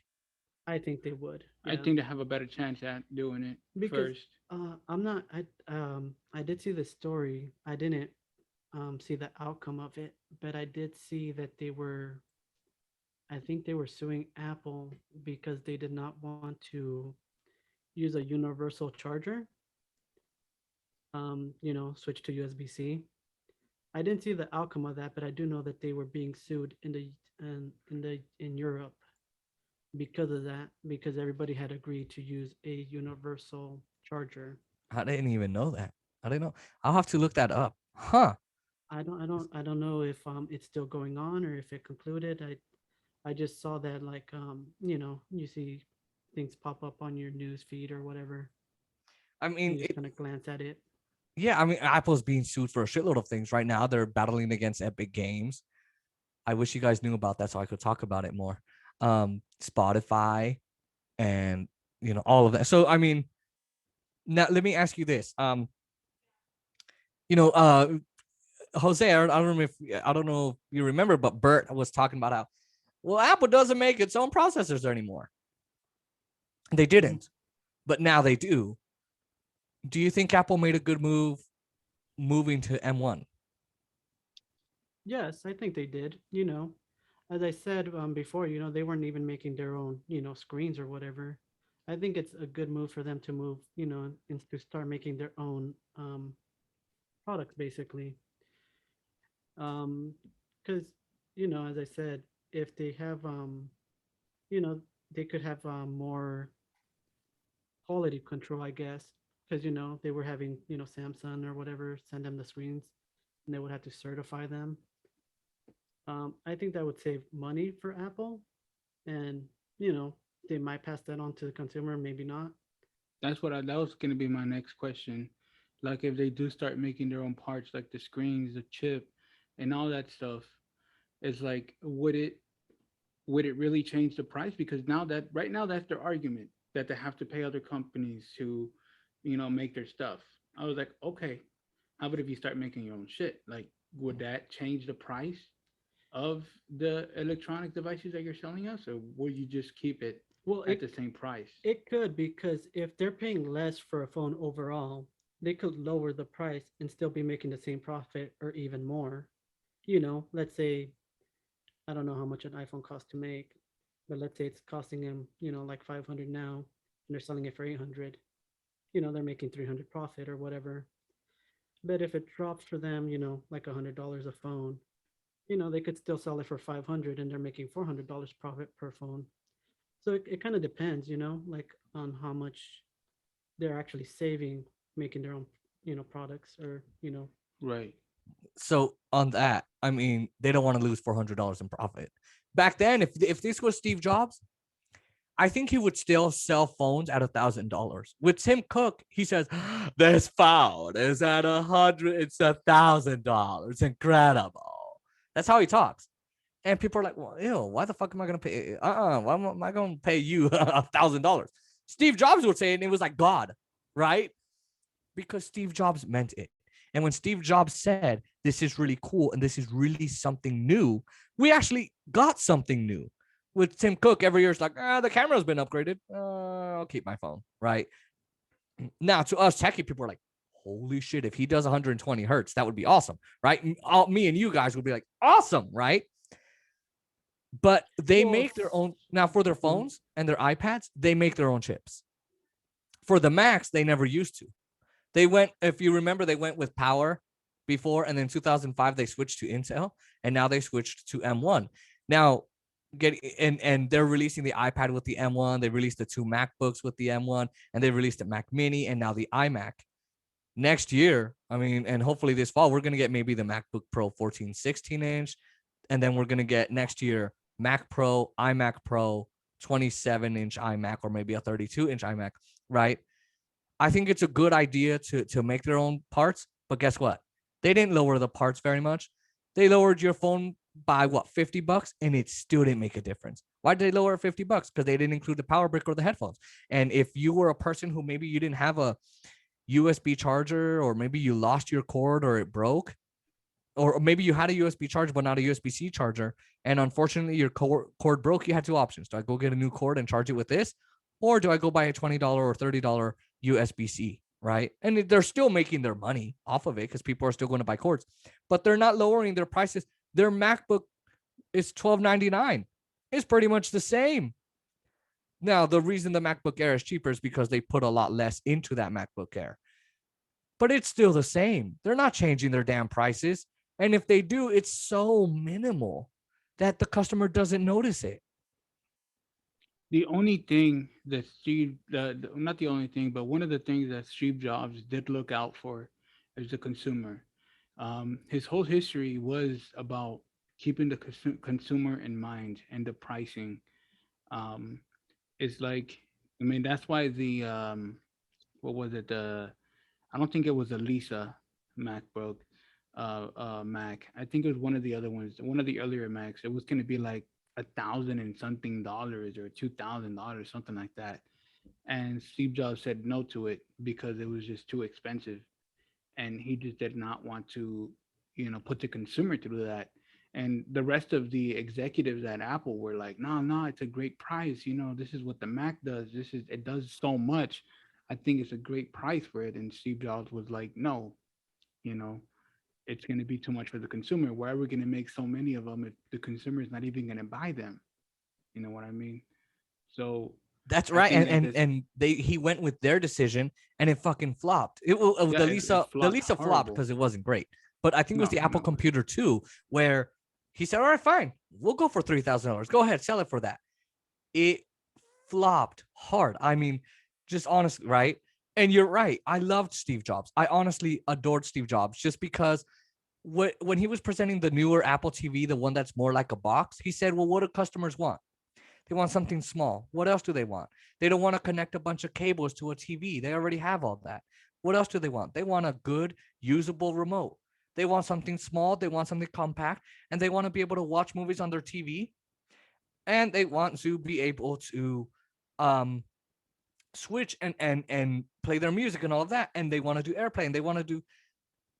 He did think about the consumer. Now, in today's market, would he still be thinking about the consumer? Absolutely.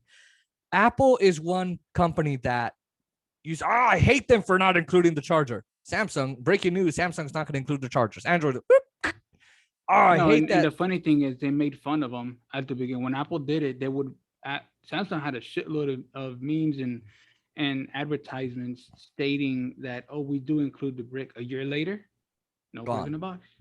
Yep. Same thing for And, Pixel. but Steve Jobs would have said, everyone said, oh, when he's going to release the iPad, it's going to cost $1,000. And he came out and said it's $500. And everyone went, what the fuck? Can you imagine an iPad $500 today? Maybe. That's impossible. The iPad Air 3, maybe. The iPad Air 4 was supposed to be $499. No, it's $599. So he did set, I love Steve Jobs because he did set the pace, and his presentations were absolutely amazing. Everyone always says, well, Steve Jobs didn't know how to make the computers and wasn't good at engineering, but he knew what the fuck he was talking about. He knew exactly what he was talking about. I don't Right? think he's the greatest like everybody else does. I don't think he's like Huh. the greatest, but I do think he had some great qualities that basically got Apple where he is now. Like I really don't think he's the greatest, and So, everybody so wants who to, is? I don't think Tim Cook is the greatest either. Oh, God, I Tim Cook think, sucks. I really don't think that he is, but it's just he's the one that's keeping the company going. It hasn't Apple has not fallen down of the pedestal that people keep him in. So therefore he's doing something right, but is he doing it like Steve Jobs? Hell no. But he's doing something right. And I really do think that Steve Jobs did have the consumer more in mind than Tim Cook does now. And he was a visionary. Um, Steve Jobs was like, what else can I make this phone do that is awesome? Tim Cook, he's what's going to make us the most money? It's all about business. And it's fine because a lot of these new tech CEOs aren't what Steve Jobs and Steve Wozniak were. They were visionaries and creators.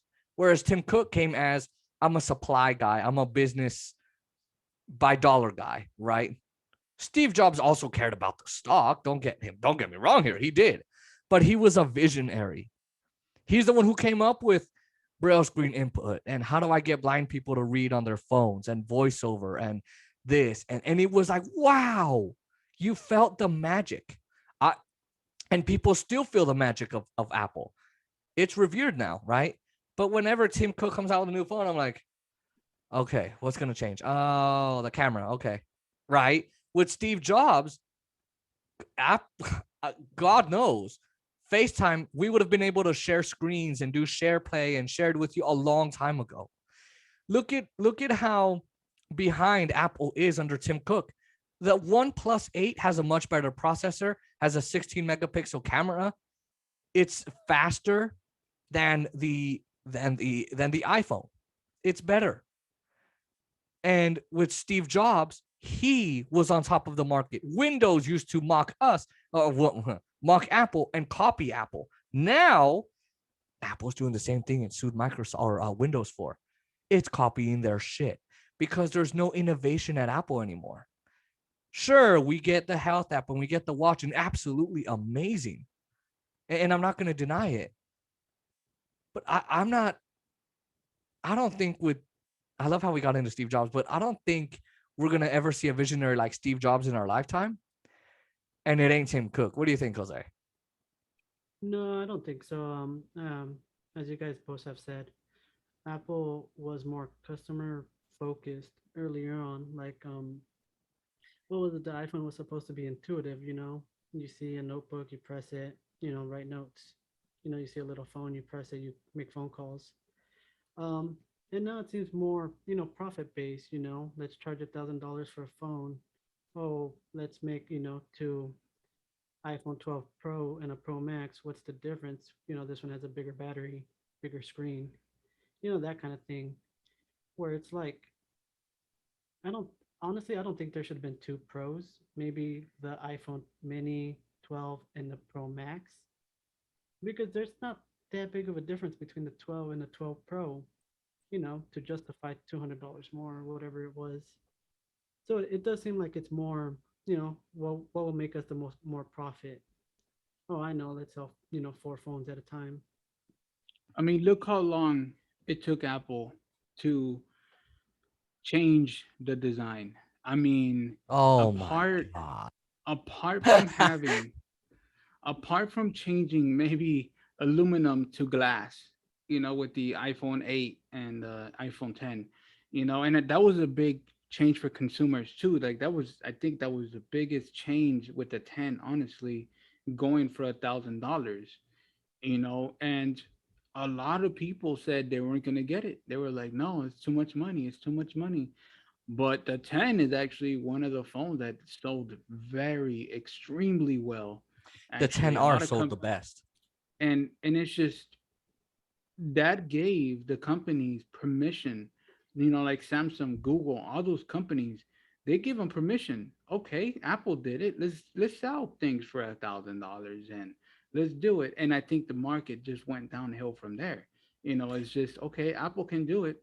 Yeah, let's go for it. Well, the market is saturated. The iPhone is only 12% of the phone market, right? Which is, Right. I love how all of us are nerdy and we know these facts. Right? You're right. But the market is so saturated right now.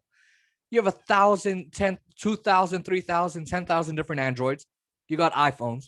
You got Pixels from Google. You got Galaxies. You got all kinds of shit, right? Don't forget the Sony phones. Don't Yeah, forget the Sony Xperias and phones. shit. Everyone's making a phone, right? But the difference between the 12 and 12 Pro is okay, a little bit of a battery boot, a bump.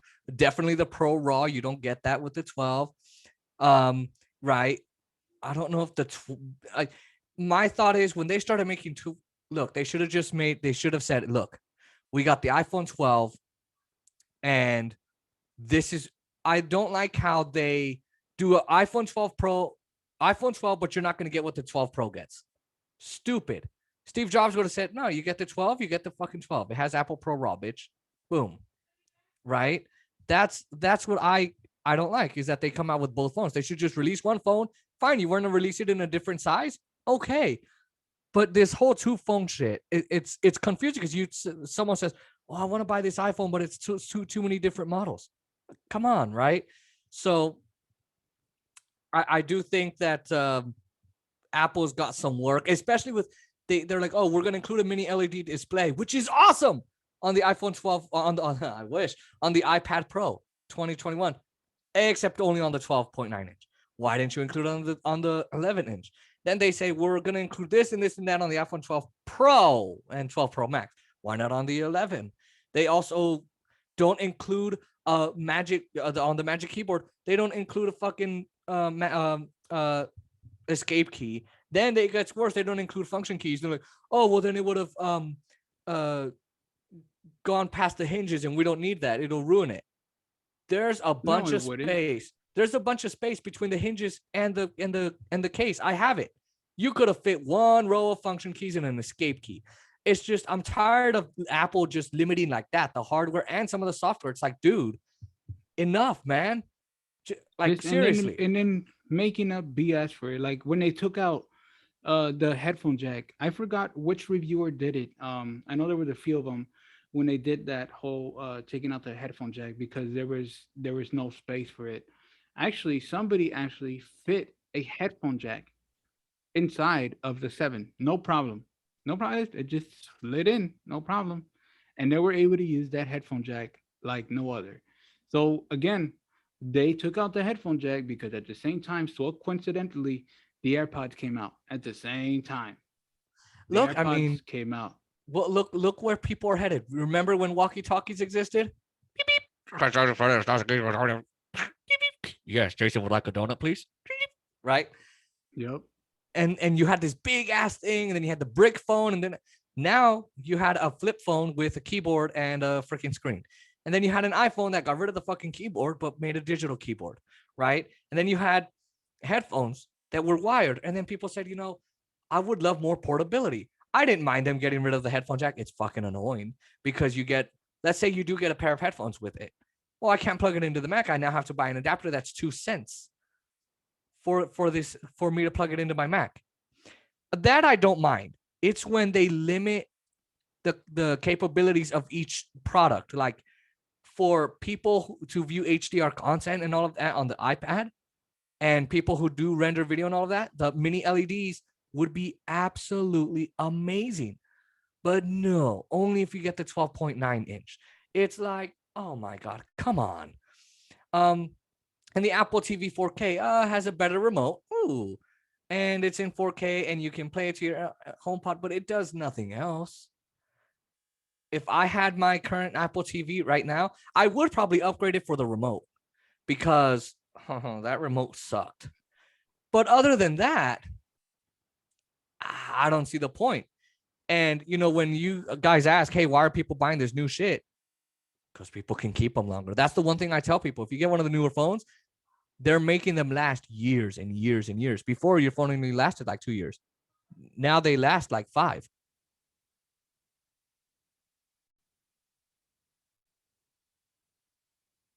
Well, I think in conclusion, I think it's just honestly, there's a lot of things that Apple should work on.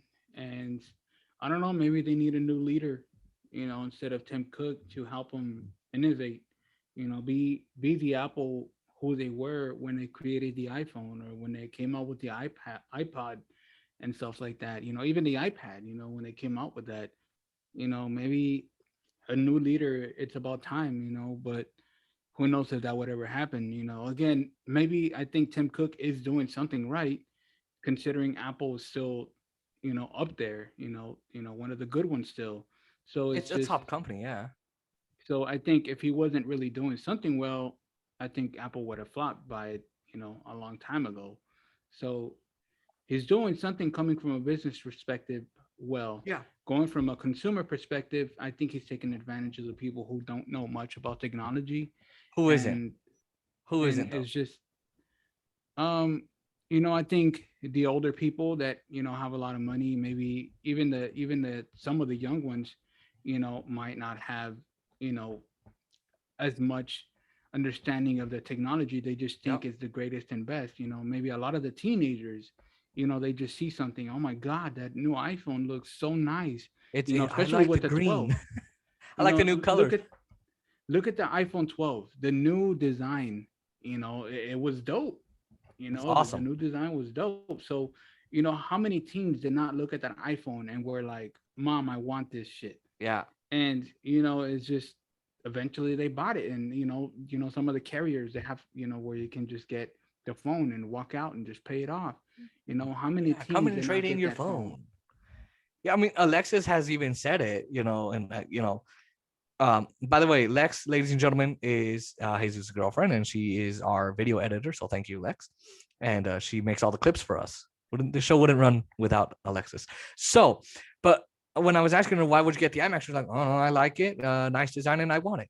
That's literally 90% of the people. Yep. Me and you look at the iMac and go, "Okay, what does the chip do? What is this with it?"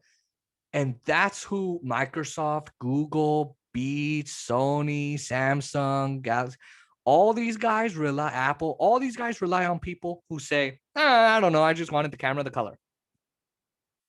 That's what they want. They need those people. We wouldn't keep Apple in, well, here's the thing. We wouldn't keep Apple in business. We would because we're the pros. But we wouldn't because, you know, um, the other 90% of the people make up the business, a bigger part.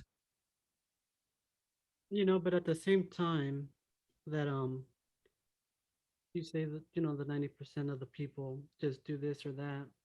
They also look at reviewers. What do my favorite reviewer think about this phone? You know, so you know, it's kind of like they kind of need experts or people who like technology, to review these phones. Tell people the differences or what's good about this phone or what's good about that phone. And I think there's just so many also reviewers to pick out of as well. It's kind of like, of course, you have your biased ones that are only for Android. Yeah, they're going to review an Apple phone, but they're always going to keep comparing it to an Android. Well, my Android does this. Well, my Android, Apple doesn't do this, and Android already is doing this. And it's kind of like, all right, bro, you're here to review an iPhone. Let me know what's going on, what's good, what's bad. That's cool. You're comparing it to an Android, but I'm not in the market for an Android. I'm in the market for an Apple phone right here. So just tell me what's good, what's bad, and I would want to either buy it or not buy it.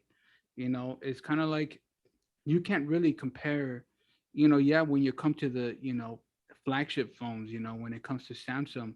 And the thing with Samsung is they have a lot of gimmicky features in them. A lot of the Galaxy phones have a shitload of gimmicky features that nobody ever uses. So that's the thing with Samsung. Yeah, it might seem cool at the time. Look at the hover screen shit that was the hover gestures. That flopped 100%. It was unusable completely. Yeah. So so that was a gimmicky feature that was on the Galaxy, and it just nobody fucking used. Like, what's the point of having it, bro? Yeah, and I mean on that too, I mean you have different features and right, but a lot of times they fail. And this is what I say. We don't need a bunch of app stores in the app store because our phones will break. That's why a lot of Android phones break. Viruses, malware bites, all security breaches, and all of that. But a lot of people, a lot of people don't watch tech YouTubers, Greg's Gadgets, MKTSB, Luke Mayani, Greg from Apple Explained, I'm missing Max Talks Tech, 9 to 5 Mac Rumors, all those guys, I just seen Sarah Dici, me, Kevin, Flossie Carter. last call. And so they don't watch them.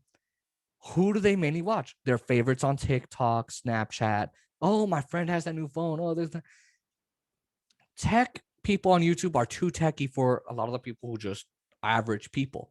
That's why the business of TikTok and social media works so well. And you go to a family party. Oh, you got the new iPhone? Shit, I like your design, bro. And the next week they're going to the AT&T store and buying an iPhone. And you're like, oh, what does it do? And they just show you a picture. Hey, bro, check out this picture. Look how it came out, dog. Look how it came out. So they show Yep. you the picture, like, oh, bro, that shit looks dope, man.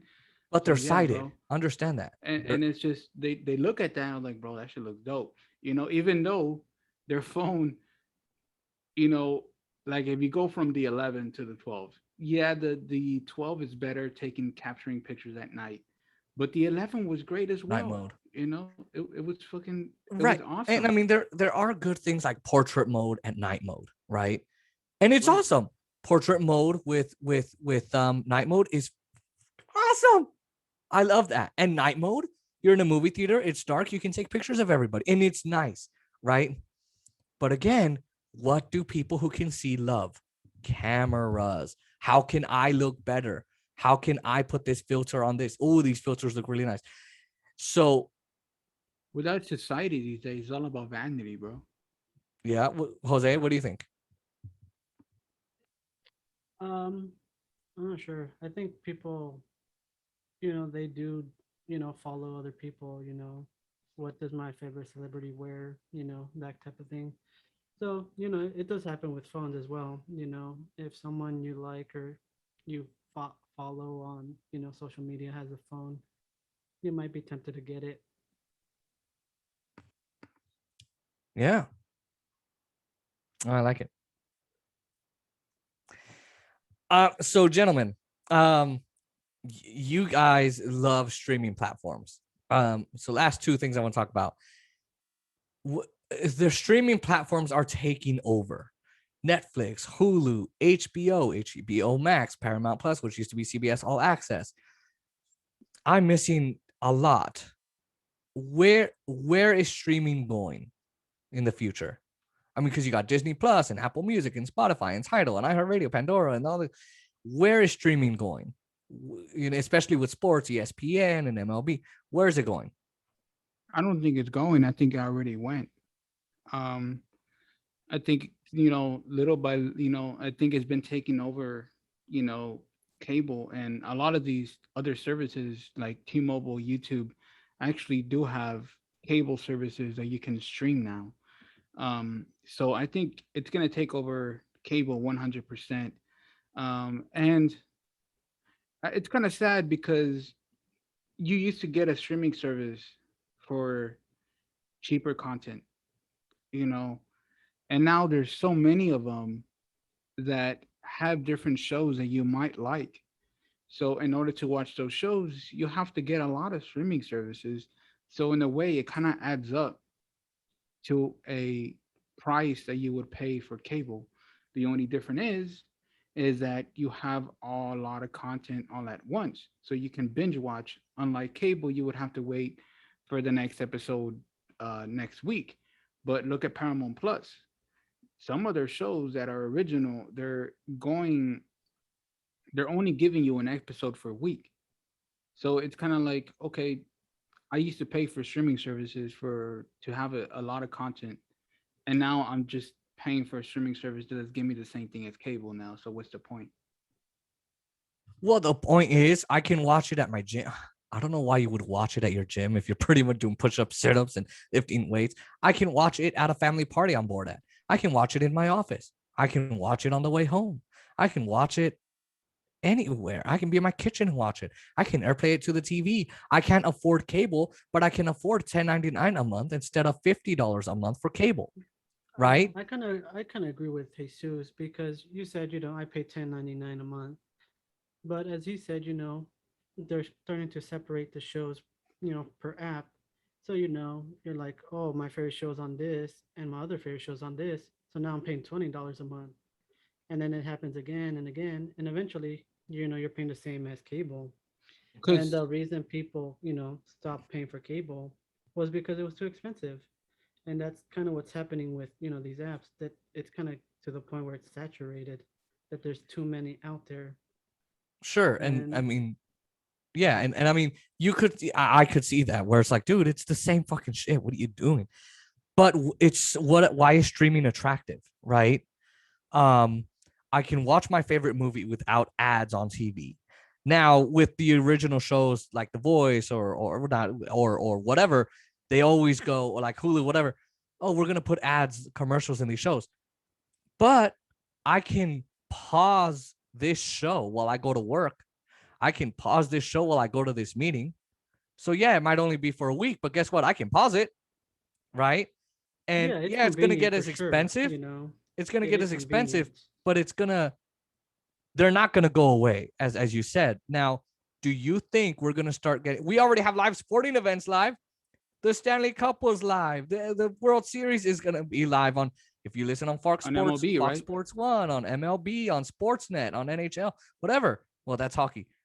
Is there going to be a live streaming of the Super Bowl on any of these apps where you don't have to go on Channel 8 and go to someone's house to watch it? Now, look, I actually did that on the CBS Sports, but is it going to be completely on streaming? Do you think it's going to happen? Yes, 100%. And where for the music market, where do you see that going? Because a lot of artists are complaining, well, we're not getting paid as much. Most people are not buying an album anymore or downloading it. What they're doing is they're going on Apple Music. I like these 5 songs from the album. We'll take them, and that's it. Where do you see the music market for streaming going? It's gonna keep going into streaming because that's what the consumer wants. It's easy for the consumer, and that's why these companies are so successful on doing it. Yeah, it's not, maybe it could not be good for the artist. Of course, Apple Music pays the artist better than they do on Spotify. I don't know if they have adjusted that on Spotify yet, but it used to be where Apple would pay the artist better Well, on actually, it was Spotify did. Spotify that paid better, and then Taylor Swift made a big deal, and Apple went, okay, okay, okay. And then I thought it Spotify was did the same backwards thing, and then because Taylor Swift took the things off Spotify right, she actually threatened Apple, because and of Apple the said, "Fine, we'll pay more." Daniel, the guy who founded Spotify, was like, "No, I'm not going to listen to you." And then she took it off, and the business went right, it went terrible, right? Do you and it's the record labels are going to have to start working with, um, these streaming platforms even more, right? Artists like Garth Brooks are still saying, "Nah, I don't want my music on there." Are right, but are there going to be because what this pandemic taught us is they did concerts at home, and you had to pay or whatever. Are there going to be a streaming of concerts? So this guy is coming to town. He's going to be performing. Is there going to be streaming of concerts? Do you think? Well, I mean, there's already streamings of concerts. You could stream it on YouTube if anything. Because I Right, know but I if it streamed starts a at concert. 7, if it starts at Hmm. 7, do you think that someone could still pay for a virtual ticket? They enter their ticket code or whatever, and they get in and can watch it either on any streaming platform. Do you think that's going to happen? Like a live yes, I concert? do. I do agree that even though I don't think it's going to become like everybody is going to be streaming on from their house. I think people are still going to love seeing the artist in person and watching a concert that way. But I think it could be a potential market that they can really go into and maybe like let's say you go to see a famous artist. Let's say Eminem was playing over there in Europe, and I can't go to Europe, so the ticket is going to be expensive. Okay, give me a deal with the virtual, ticket, and there's going to be a bigger market because the people in the US are still going to watch. They're going to want to watch Eminem, on a concert. So Yep. why not buy the ticket to watch him live? You know what I mean? So I think it's a market that can really go into. And even here, I mean, I might not be able to go because I'm at work, but I can listen. I might not be able to go because I can't drive. I'm a teen, whatever, but I can pay for it, right? Um, because I mean, they already streamed the iHeartRadio Music Festival, so they can still do it. Partner up with a streaming platform. Jose, where does streaming need to go, right? So we already have sports, we've got music, we got shows. What's something else that you think needs to be streamed? Or is everything is it just done? I think we have most of it covered already. Because I mean, everything you would pay for to actually go do, like go hear live concerts or music, watch TV. You could already do that, in most streaming platforms. So I think I don't think there's really any new streaming platform that might come up. I think ANC needs to make something where you can buy or basically tune in to movies that just came out, and pay a certain amount to stream it instead of Well, going to. the companies are already doing that. Yes, Like I Yeah, Disney just think it Plus needs. is on charging you demand. to watch a new. I Yeah, just think it needs to become more diverse, because they're doing it for each network that creates it. Let's say Warner Brother makes it. yeah, but they don't have the rights to it. So if the you know, let's say HBO, if they don't give them the rights to it, then they can't do it. And I think that's monopolizing the market. Well, it's not monopolizing the market because there's different kinds of movies. Yeah, but if you go to ANC, you can watch all kinds of movies though. Yeah, but that's not it's not monopolizing. You're just Well, these are what my movies. I'm gonna let you access to them if I want. well, I think what Well, what Jesus is arguing, and I do agree, is look what happened in the pandemic. They made Trolls World Tour and Toy Story and a whole and Onward. And what were you able to do? It was on Disney Plus, but you could go on HBO. You could go on anywhere. They partnered up with each other to stream it. You had to rent it for $12 or $19-20, but that's a movie ticket. And so people went and they bought it on demand, they rented it on demand, and they watched it, right? So I think what Jesus is arguing, and Jesus Christ, you can tell me if I'm wrong or not, is hey, you know what? ANC or whoever should partner up with any streaming platform or be its own, so we can have our own movie streaming platforms. And because physically, HBO and all of them, Warner Brothers, they give them the rights to play that movie. Legally, they have to because of the Supreme Court's decision. But what he's saying is they should do that for streaming too. Am I right, oh, Jesus? I agree. I'm not saying that they shouldn't. I'm just saying that that's the reason they don't. And the reason, I mean, I understand your reason, but the reason I also say they should is because, again, we get into, paying for various different apps just because we want to watch that specific movie. And let's say there was a bunch of movies coming out. You say you're a movie person. I'm not a movie person per se, so it wouldn't really, affect me much. But let's say there's a movie person that just loves going to the theaters and they want to watch three different movies. Three different movies are from three different networks. So now you have to pay those apps. Let's say you don't have those apps. So now you have to pay those apps to get those movies. And you have to pay for a month now. You just wanted to watch the movie on it. That's all you wanted to do. But now you have to pay the whole month. You have it for a whole month. Yeah, and that's what I'm saying. I agree with you, but they're not going to do it because they get their money from that.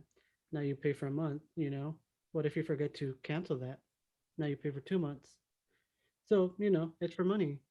That's why they do it. I'm not saying it's good. I'm just saying that's why they do it. Right. It's the business. Yeah, it is the I It's mean, all business. about the business it's all about the at the end of the business, day. and I think it's always going to be that way. But now, to Because I conclude, you mean, guys, right? Give it your conclusion. yeah, because I was gonna say, Netflix used to be that thing where you could go and watch, movies from everywhere, and Yeah. now everybody's taking their content off it to start their own, app that you Mm-hmm. want to subscribe for. That's Business. what I'm saying. It's just business. Everybody wants, their cut. Everybody wants a piece of the cake.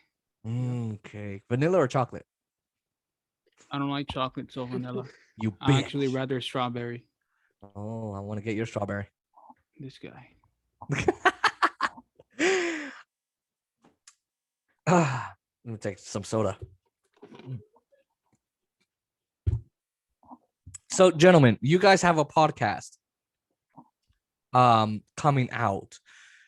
And I one of the reasons I brought you on is because you guys told me that and I wanted you guys to come on.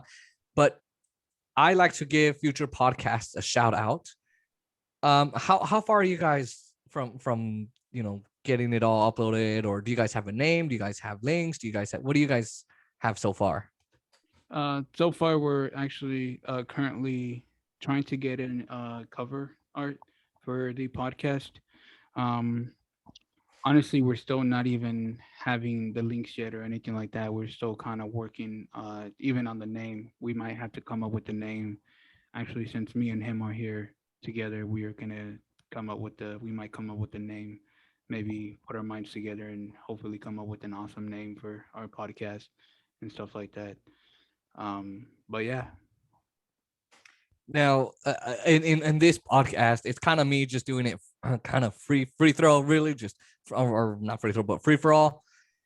Now I do keep it to one topic if that's what it is. How is your podcast going to run if either one of you want to give me the rundown? I think mainly it's gonna be, pretty structured. We're gonna pick a topic, talk about that, give our opinions on it. It's mainly gonna be technology based, so our opinions on certain technology. Maybe what we feel needs to change, or mainly our opinions on it. We'll do of course research on it, so we know what we're talking about, so we don't give people misinformation, fake news or whatever. Jesus, anything else you kind of want to add? Yeah, it's just me and Jose kind of differ in opinion sometimes when it comes to technology. Yeah. So that's what we are aiming to do. Just give our both both our input. And I'm sorry, I just messed up All right. right You're there. Jesus Christ. You're all right. But yeah, it's gonna give our both our input and see what comes out of off of the podcast. Maybe at the end of the day we'll have some agreements and some topics, or this just agree to disagree at the end of the podcast. You know what I mean? But at the end of the day, just be able to express our opinions on a particular topic or product or anything like that. So that's basically what's the podcast Mm. basically all around is going to be. Yeah, basically give different points of view on the topic. And and are you going to be talking just tech products? Or are you going to be talking kind of like what we talked about today, right to repair and Spotify v Apple, Epic Games v Apple, the court cases? Or are you going to kind of leave that out and maybe just talk about the tech? I think maybe a little bit of everything. Right now we're still kind of working on it, Mm-hmm. but we're both pretty passionate about technology. So whatever falls under that umbrella of technology could end up in our podcast. Yeah, I don't think we want to just leave out one topic. If we are really passionate about that topic, we're going to talk about it, whether it be, like you said, Apple versus Spotify or anything like that. We're really going to talk about it and get deep into it, because we're just very passionate, just in technology in general. So, whatever topic comes out, and if it has to do with technology, then it's going to be talked about. Yeah. Now, are you guys going to have any guests or anything like that? Or is it just Uh, going to maybe be? not at maybe not at first, Mhm. but we do plan to bring a guest. I have a friend that he told me he really wants to be on the podcast. Okay. So we might have him at some point. So look forward to that. Mm. But Yeah, I think at the beginning we'll probably just do like a conversational type podcast where it's me and him just talking about technology. Then we'll probably bring guests on. Maybe you'll join us, Jason, in the Oh hell future yeah, on yeah, one of yeah. Why ours. not? And if you guys have a special topic, I would love to join you guys. I mean, I know I do politics on this channel, but I also do sports, and technology is one of my loves. I love technology. I think I struggle today because I haven't done it in so long, but I love it. And I mean, you guys are welcome to come on. But if you guys have a topic that you're covering, maybe you want me to play a couple clips for the viewers to kind of get you guys a little bit of more traffic.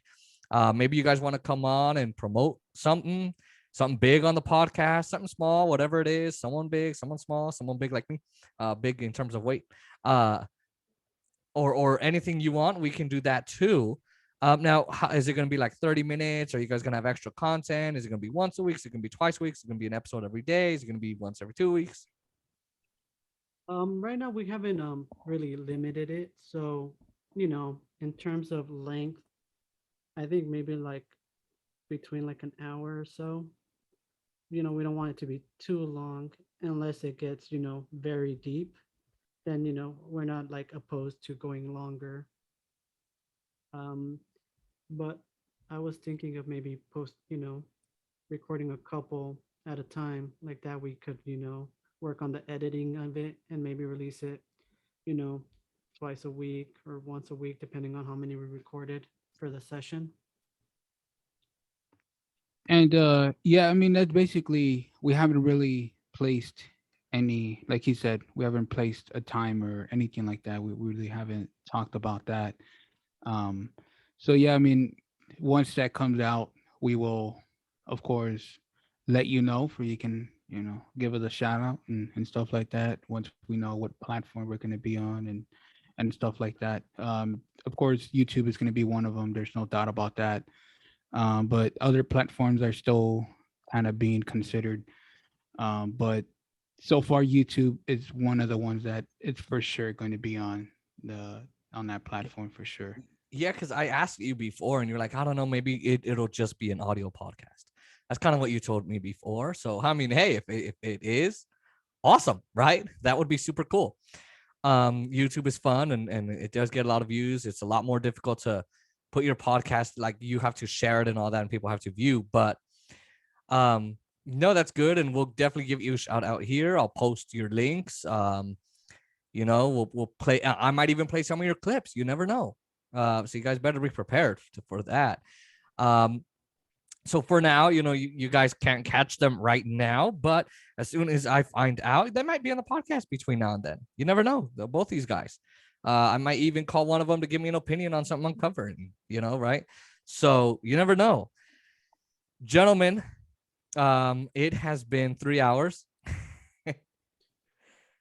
Yeah, that's definitely Yep. six podcasts right there. Six, more like 20. Because they're gonna be small clips.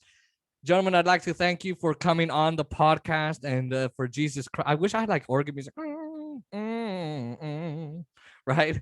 I'd like to thank you for coming onto the podcast and kind of giving us the time of day and blessing us with your knowledge and your skills. And I love the questions and, um, you know, Yeah, man. Thank you for having us. Thank you for letting us get the foot in the door, and just in general, discuss. It was a great discussion. You know what I mean? It was. I really enjoyed myself today.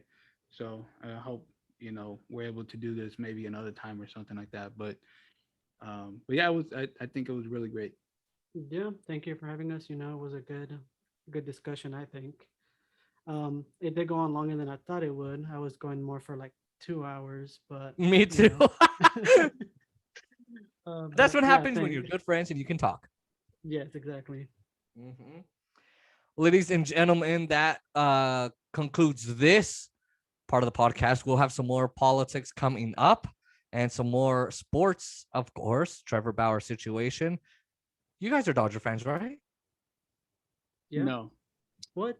Well, I'm a Dodgers fan, but I don't know shit about baseball. So Okay. Well, I like the Jesus. Dodgers, but I don't know anything. I don't know Okay. anything Who about we sports, you bro. you about to make me curse at you, curse you out, Jose.